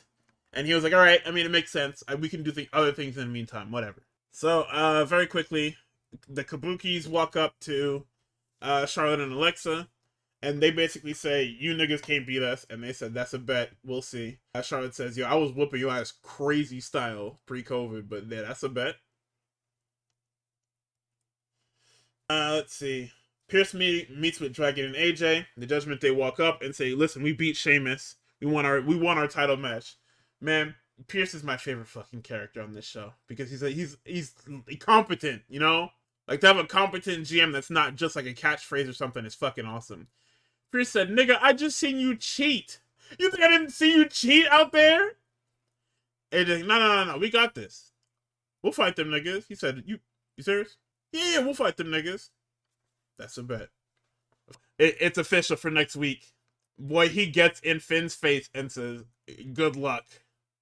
Or no, he said, no, sorry. Yeah, he gets in Finn's face and says, best of luck, and walks off. Bro, this shit is so funny.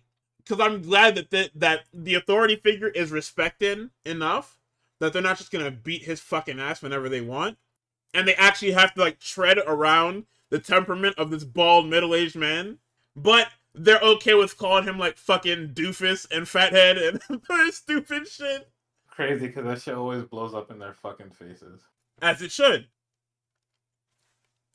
And the whole thing is that if Pierce isn't necessarily, like, a face authority figure, he's a fair authority figure. Like, when the faces are acting up, he gets in their face. When the heels are acting up, he gets on them. It's not like the faces are allowed to just do whatever they want and blow the fucking show up, you know? Like it used to be.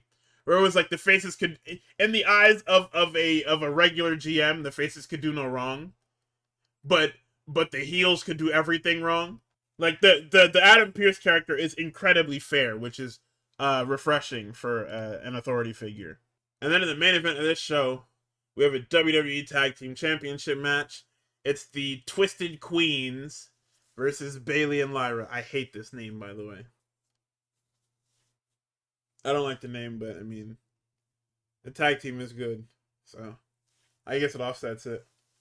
Nigga, I did not expect this match to be this good. When I looked at the ticker and I seen that we had like 20 minutes left on this show, I said, brother, golly.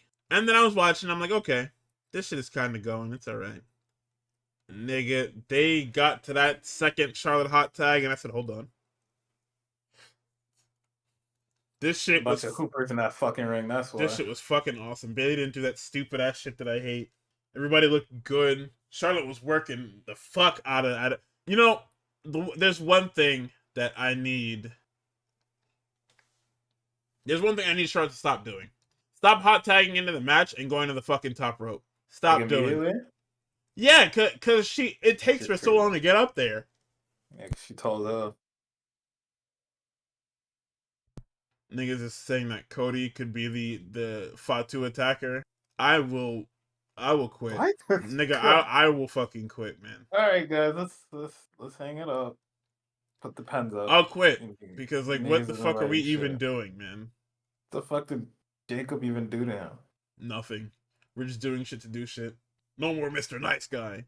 Alright, my 77th Cody Rhodes heel turn plan will happen. They'll pull the trigger on this one. Oh boy. Let's see. We've got some. So I said, let's see. Bayley, or we get Twisted Sister by Alexa for 2. Bayley drags Charlotte out and beats the shit out of her. Bliss goes for a crossbody and gets caught in Nightwing for 2. At this point, I typed, the crowd is alive for this match, and this is infinitely better than the Sheamus match. I'm sorry, Finn, because you kind of fucked that up. but the crowd is also here for this one, so it's a lot better. We get the Charlotte hot tag again. Bayley cuts her off. We get figure 8 onto Bayley. Lyra stops her from tapping. This looks insane, right? Because Bayley's legs are trapped in this figure 8. And you're actively harming Bayley by not allowing her to tap. Because the longer she stays in this, the more damage it does to her knees. And then Alexa hits a fucking Twisted Bliss onto Lyra's back. My goodness. That shit looked rough, bro. She got flattened by that fucking Twisted Bliss. So, let's see. We get the champions look at each other, and we get the double natural selection for 3. And immediately, the Kabuki Warriors attack the champions. They hit Skull and Bones on the Charlotte. Bayley chases them off. And then we get like the micro damage control cutscene. And then Asuka and Kairi leave as the credits roll on Raw. So Raw was a lame duck show with a good main event. You get good story progression. Well, story progression in quotations. In terms of the Judgment Day. And I guess you can say Nikki Bella and Stephanie Vaquer. Because that's like the thing that they're pushing the most. Not sure why. Like, I can't understand why, but sure, fuck it, right? It's gonna pop somebody. Not me, but somebody. So, NXT this week is upsetting. There's a recap for Halloween Havoc. Trick is in production. He tells them, cut that shit the fuck off. Where the fuck is Ricky Saints? He marches from production into the building, and then into the ring, and then says, I want my fucking rematch. You get my rematch right now. Where the fuck Ricky Saints at? Shut the fuck up while grown folks is talking. Ava says, yo, we could have did this in the back. Why the fuck are you being like this? And he says, hey, Ricky, you want to talk about resumes? What the fuck was you doing on... How long you was on the Indies for? Fuck, nigga. It took me 3 years. 3 years I held this shit on my back. Ricky comes out and says, that's big talk for a nigga that lost. Come here. I'll whoop your fucking ass again. Them niggas immediately brawl and immediately cuts to the NXT spotlight. It's Axiom versus Jasper Troy. Boy, I wonder who the fuck is winning this. The guy that has to go be on SmackDown?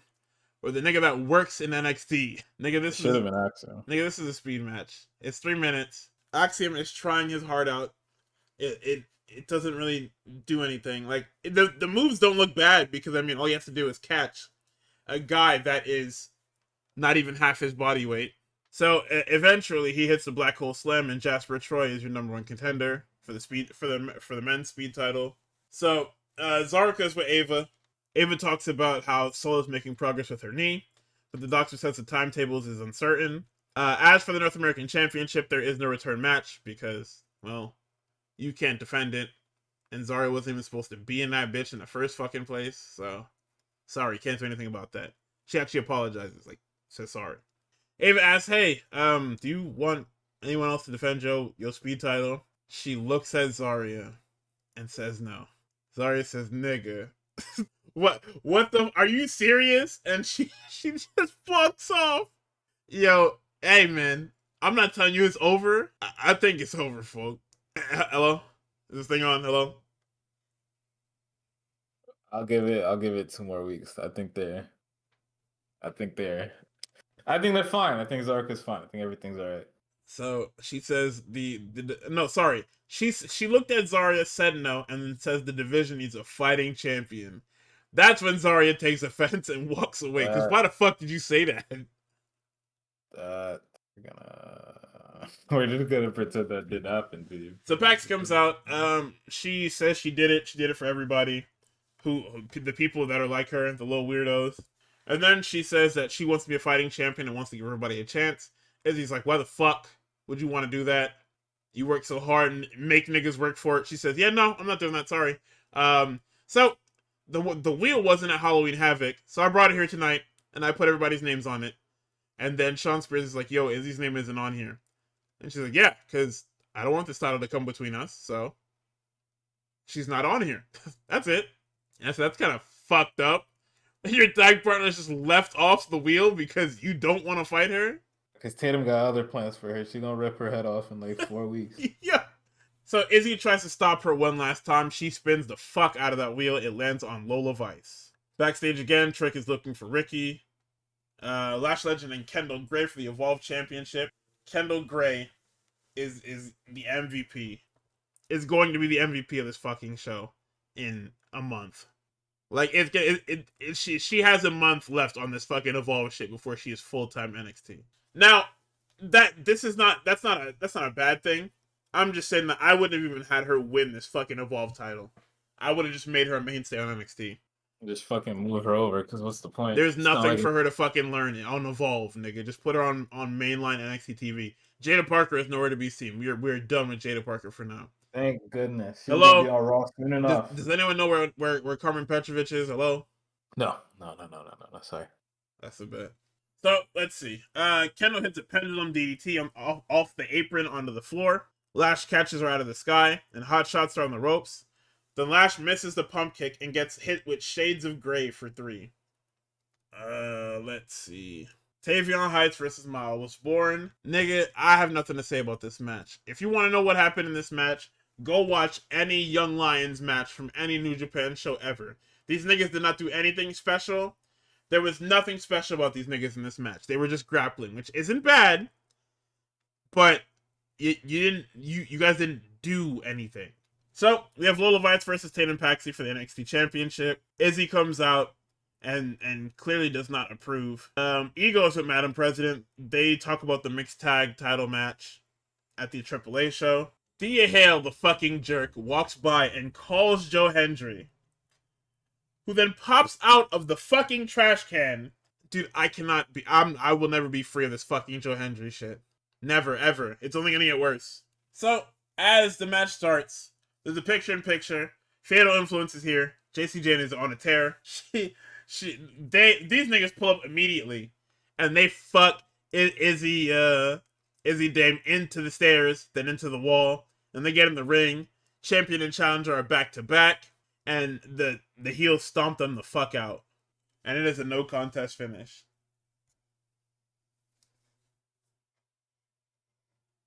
Blake says that she snatched Soul's soul when she pinned her love Zarya. Hello, response? Hello? No, there's no response. Continue, bro. This title comes with Hell. Blake will defend her title at the theater at MSG. And then Vic brings up the semantics of Blake winning the title, and Booker says that shit does not matter. Them niggas should not have been there. And that wouldn't have happened. So on NXT Anonymous, Javon is giving Leon Slater the info on what's happened on NXT so far. He said, yeah, no, these niggas is dumping. Trick and Ricky, them niggas is fighting all over the place. So then they get off FaceTime, and Darkseid is like, yo, what the fuck is going on, bro? I heard you and Leon Slater was coming after the tag titles. We gonna fuck you niggas up. So Mr. Sugars says, you niggas don't scare us. I'm gonna whoop your ass next week. So next week you're gonna get Mr. Sugars and Javon Evans. So next week the women's speed tournament starts, and our main event is Jordan Grace and Kalani Jordan Knockouts Championship. Kelly Kincaid catches up with Sol Ruka.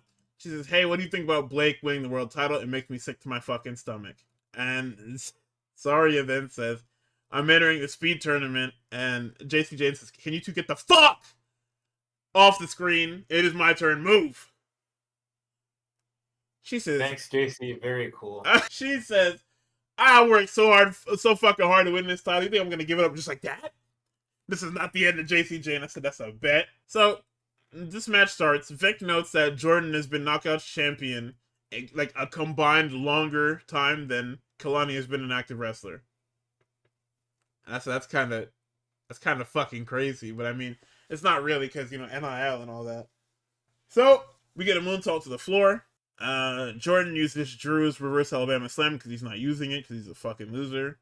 We get a Spanish fly for 2. Ricky and Trick have been brawling all fucking night. They brawl out to ringside.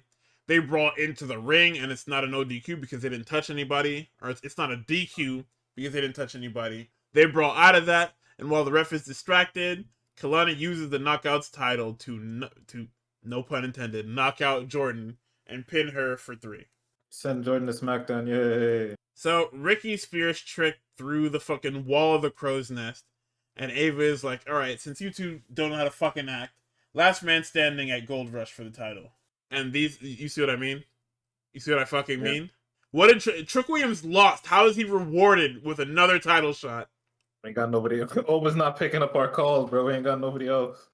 Like, what did Trick Williams do to earn this title shot? Nigga lost clean. Anyway, Dynamite on the fucking scene. Come on now. In your opener, it's a... That was fucking tornado tag, It's right? a damn trick or treat tornado tag. It's the Orange Cassidy and Darby Allin versus Wheeler Yuta and Daniel Garcia.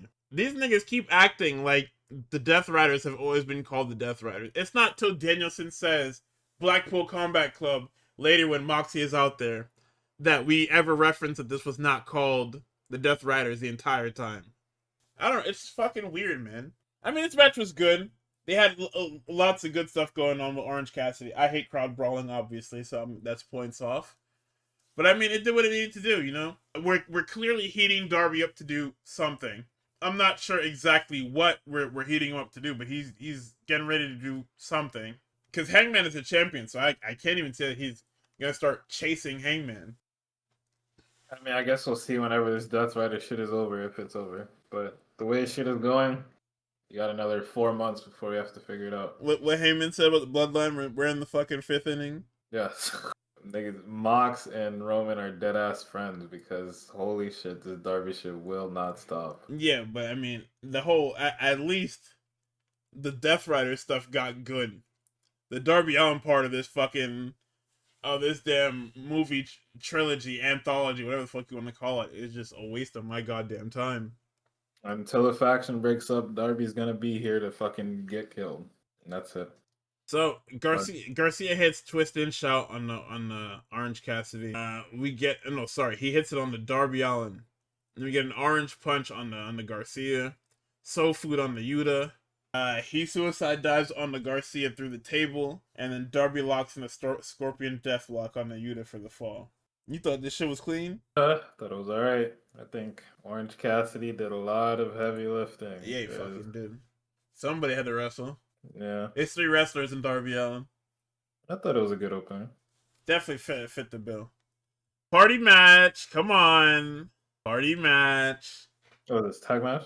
It's the damn 4-way tag match. Yeah.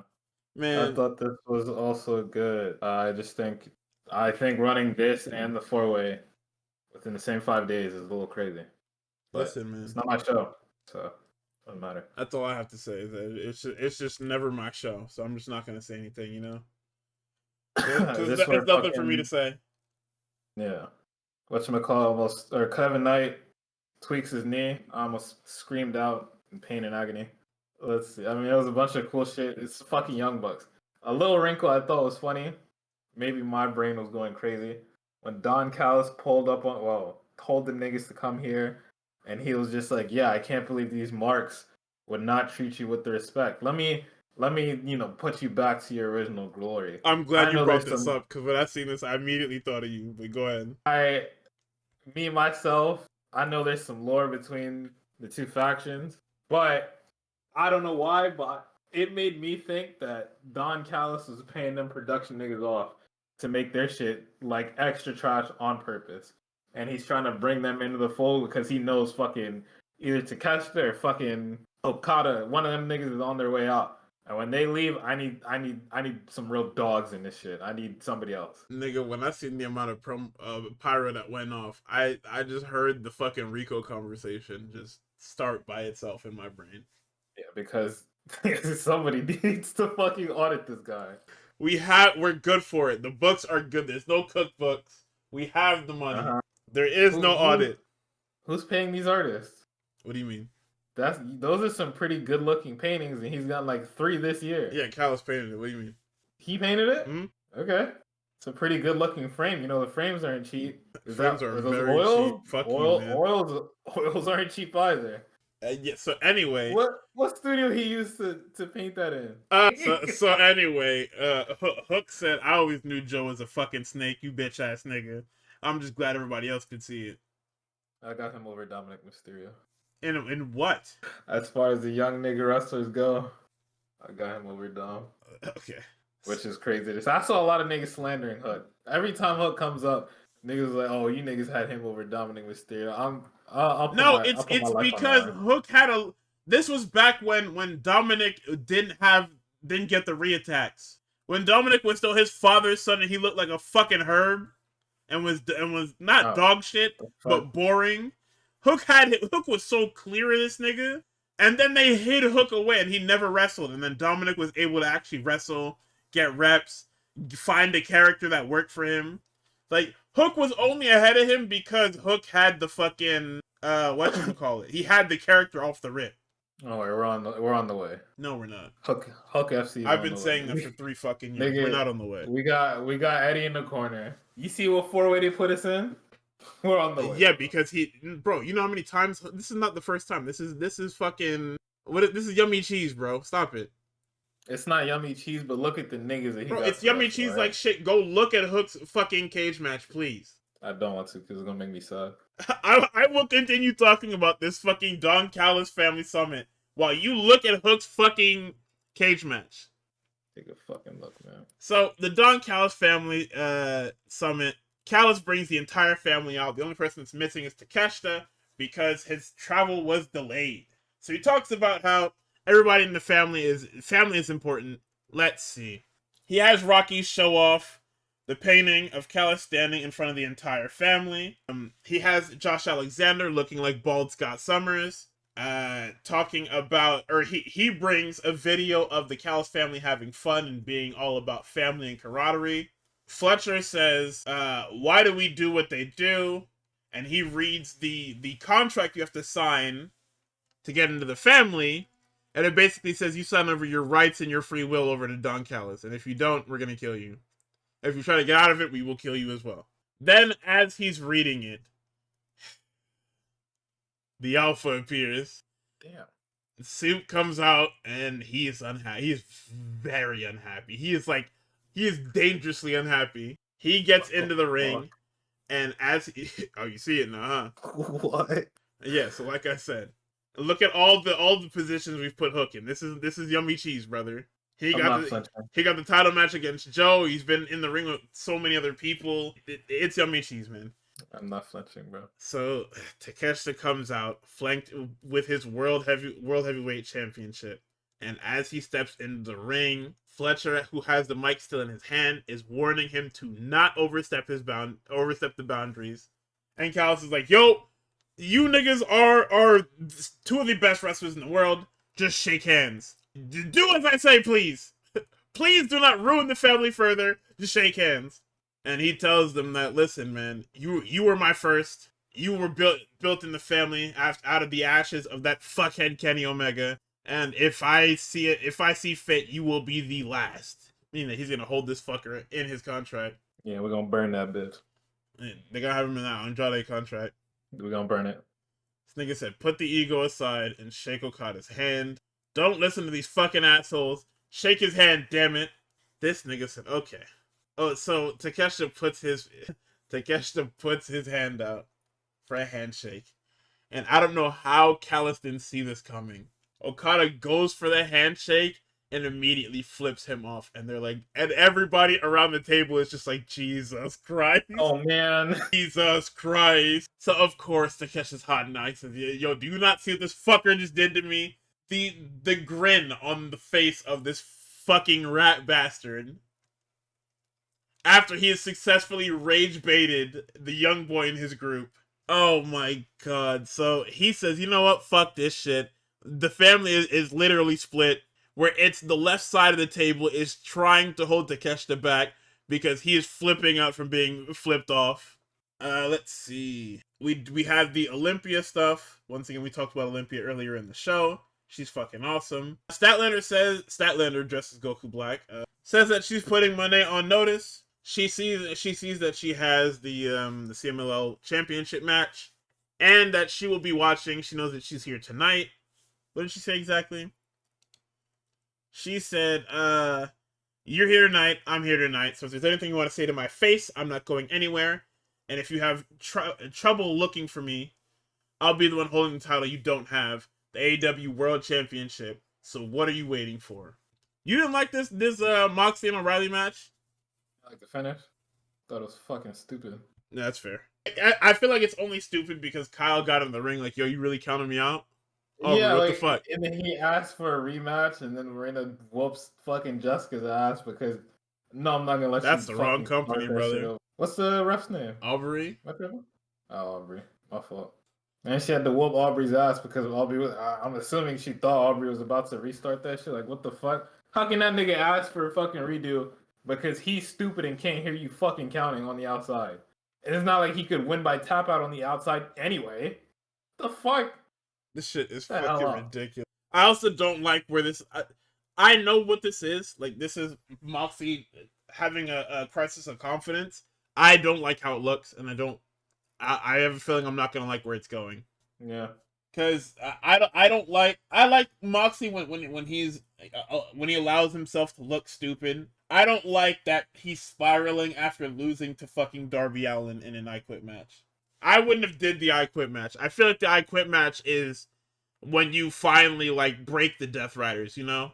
Yeah. Like Mox says he quits and then he has to go to a fucking darkness retreat in Tibet, not funded by Aaron Rodgers, but an actual human being. I was just about to say.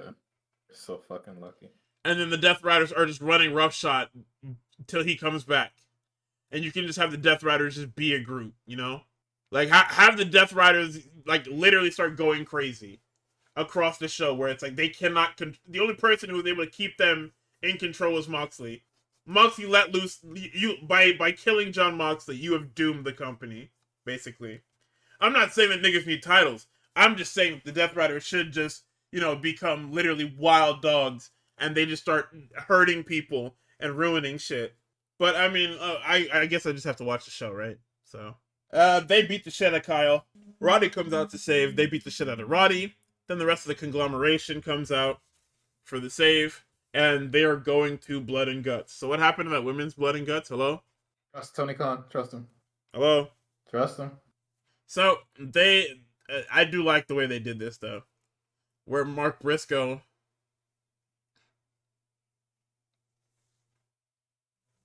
where Mark Briscoe goes, yo, OC, say the thing. OC says, brother, I don't want to be in this match. Please, God, don't put me in this fucking match. He's not trying to get killed, though. So. They said, come on, say it. Not with Claudio. This nigga said, blood and guts. And everybody goes wild. So what happened to that women's blood and guts, by the way? Hello? Oh, listen. Next week, brother, you'll see. So Monday found Statlander backstage. They brawl out to the ring. And Stat gets shit on with the backstabber with the damn O-face. They put her in the statement maker. And Willow and Harley come out to make the save. Only because they are opponents in the tournament. Not because we care about Statlander. Remember that. We do not give a shit about Statlander. So, in the first round, or I guess the first round of 8, which would be like the quarterfinal. So in the quarterfinals of the Tag Team Championship Tournament, we have the Sisters of Sin against Jamie Hayter and Queen Aminata. What did you think was gonna fucking happen, man? You niggas brought no help to a fight that you know you needed help for. We thought we had it. We thought Tekla was gonna respect us. Yeah, that sounds about right. Yeah. We thought Tekla was one of them ones, but apparently not. So we fucking told you Tekla was going to cost them the title. Like it's the most ABC booking ever because we're stupid and we still don't have an announcement for Blood and Guts. Like what the fuck are we even doing, man? So Shivani is with the New Gods and Penelope Ford admits, I told you when she did that fucking thing, she was hurt. I knew it. I fucking knew that she was hurt. Cause she was holding that shit for fucking ever. She called the doctor over and everything. I knew she was fucking hurt. So she tore her UCL. She tore her UCL in her right arm. So she's out indefinitely. And then Marina walks in and says, I will be your partner. And they said, what the fuck? They dap up and Moxie's like, hold. Nigga geeked as hell. Nigga said, these two? Look out. Man, give me Megan Bayne and the Death Riders. This is what we need. This shit is fucking awesome. So, in our main event, we have the Fright Night 4-way fight. Number 1 contenders match. Joe, Hook, Bobby, and Ricochet. Ricochet is I feel so bad for you, brother, because So, you were gonna work your fucking ass off, and the other bald fucker in this match is gonna continue to be the reason why you can't get anything. Like okay though. it's not just him, but he is a large part of it because he is an albatross on the main event scene of this fucking company. He shouldn't be in it, but you know, This shit is fucking crazy, man. This match is alright. crowd was really into this one. They fucking love this shit. I mean, yeah, because they thought Bobby Lashley, you know, like Oh they yeah, he's never been pinned or submitted. He has to in this one, he right? has to win Oh, or he has to lose, not realizing that we don't have oh, to pin him for him to lose. definitely don't. Samoa Joe is right there, nigga. Yeah, so as you can tell, Joe and Hangman aren't done with each other. Foregone conclusion, 4-way. Fantastic fucking wrestled match. Lots of good shit. They tried to give Hook quite a bit to make him feel like he's supposed to be there, but it was very much so Joe and fucking Lashley featuring They Hook and also Ricochet. they also killed him crazy too. It was the damn whatchamacallit. It was Rampage and Hook and Ricochet were the fucking civilians trying to duck and dodge everything. This shit was crazy. So let's see. Hook turned the spirit gun into the red rum. Joe drops a senton onto both of them. Joe gets Hook up into the muscle buster, and Lashley hits the damn spear. Lashley tries to pin Joe, and Ricochet breaks up with a 450. Then we get Lashley gets tossed to the outside. He tries to get back in. Ricochet hits him with a fucking chair. It doesn't disturb him. It just distracts him long enough for Hook to tap out to the coquina clutch. And who could have guessed it? Joe's going to full gear because we're not done with Samoa Joe and the guy that said that he was going to make his life a living hell. Know this right now. Hangman winning that shit too. Joe Truthers, I'm sorry. Over. Match gonna be good though. Trust me. Match is going to be good again, yeah, for sure. Then, because of course the night is not over and it's Halloween, we have to, do a throwback to Halloween of every year on AEW. So they bring the goddamn whatchamacallits out. They bring the costumes out. The Stay Puft Marshmallow Man was what Hangman wore. I forgot what Fright Night Dynamite that was. It was probably like in like year 3 or whatever, year 2. But they brought out the costumes that the Bucks, Kenny, like all those guys were wearing. And then the ops drop all of them and they're like, damn, I guess Hangman is pussy. So Hangman comes out in a totally not Shivani costume, where it's very clear that he's Shivani because we just saw the original Tony Schiavone, and he's able to get the jump on Joe, cementing himself as the ultimate Halloween wrestler. Greatest ever. Can't be Hit them stopped. niggas with some low blows. Beat the fuck out. Joe hit him with a buckshot Larry. I actually hit it. Nigga didn't roll out. And that's dynamite. Man, I don't want to watch no Saturday Night's main event. I know that shit's gonna fucking stink. For Jey Uso winning the title. No, it's not what's gonna ruin the show for me. That told you I don't give a fuck if that guy wins. All right, we will be watching Drew McIntyre win the title. Yeah, that'll ruin my fucking night for sure. We will also be watching Jade Cargill win the. Damn, that's a lot of fucking title matches. What the fuck? I would hope so, nigga. Good. It's a TV special. It's a damn. Good. Also, we can't say this when NXT had 3 title matches on one fucking card tonight or the other night. That is true. NXT had 3, Raw had 1, Dynamite didn't have any. SmackDown didn't have any either. No, SmackDown SmackDown doesn't count because it's the damn thing. The thing is a staple now. But no, the NXT one was egregious, especially considering you've got you've got 2 weeks of Title Match City coming up in literally 2 weeks. I might go to those shows. They're at MSG or the theater at MSG. The Gold Rush shows. They better announce some fucking heat. I already know that Blake is announced, so I gotta go. Hope you get to watch Zarya win the fucking speed title. I hope I get to see her twist fucking Soul's head off of her shoulders and join Blake. You'll be doing that show by yourself. I'll be in the chat room with everybody else. That's crazy. Be typing. That's gonna be the quickest real Graps. Oh, I cooked this shit up in 40 minutes or less, nigga. swear to God, bro. Nigga. All right, that's the week though. Yeah, that's it. We will be back next week. We will talk about the Io and Mayu match, the Thunder Rock reunion, and I'm sure there's other stuff for us to talk about. But yeah, y'all have a good night. Yeah. Godspeed. Remember to click all the buttons and all the share, whatever, all them fucking things.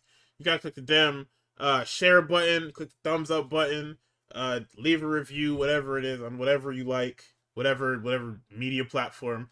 I'm not good at outros on these things because I don't know how to plug all this junk that they ask you to plug.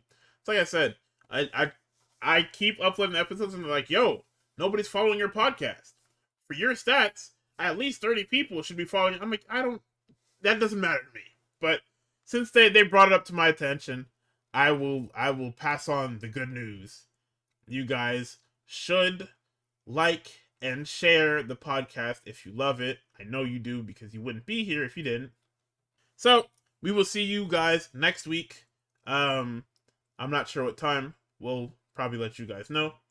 But I promise I will be better about getting my notes together and keeping the show on track. Y'all have a good night and Godspeed. Peace out, team.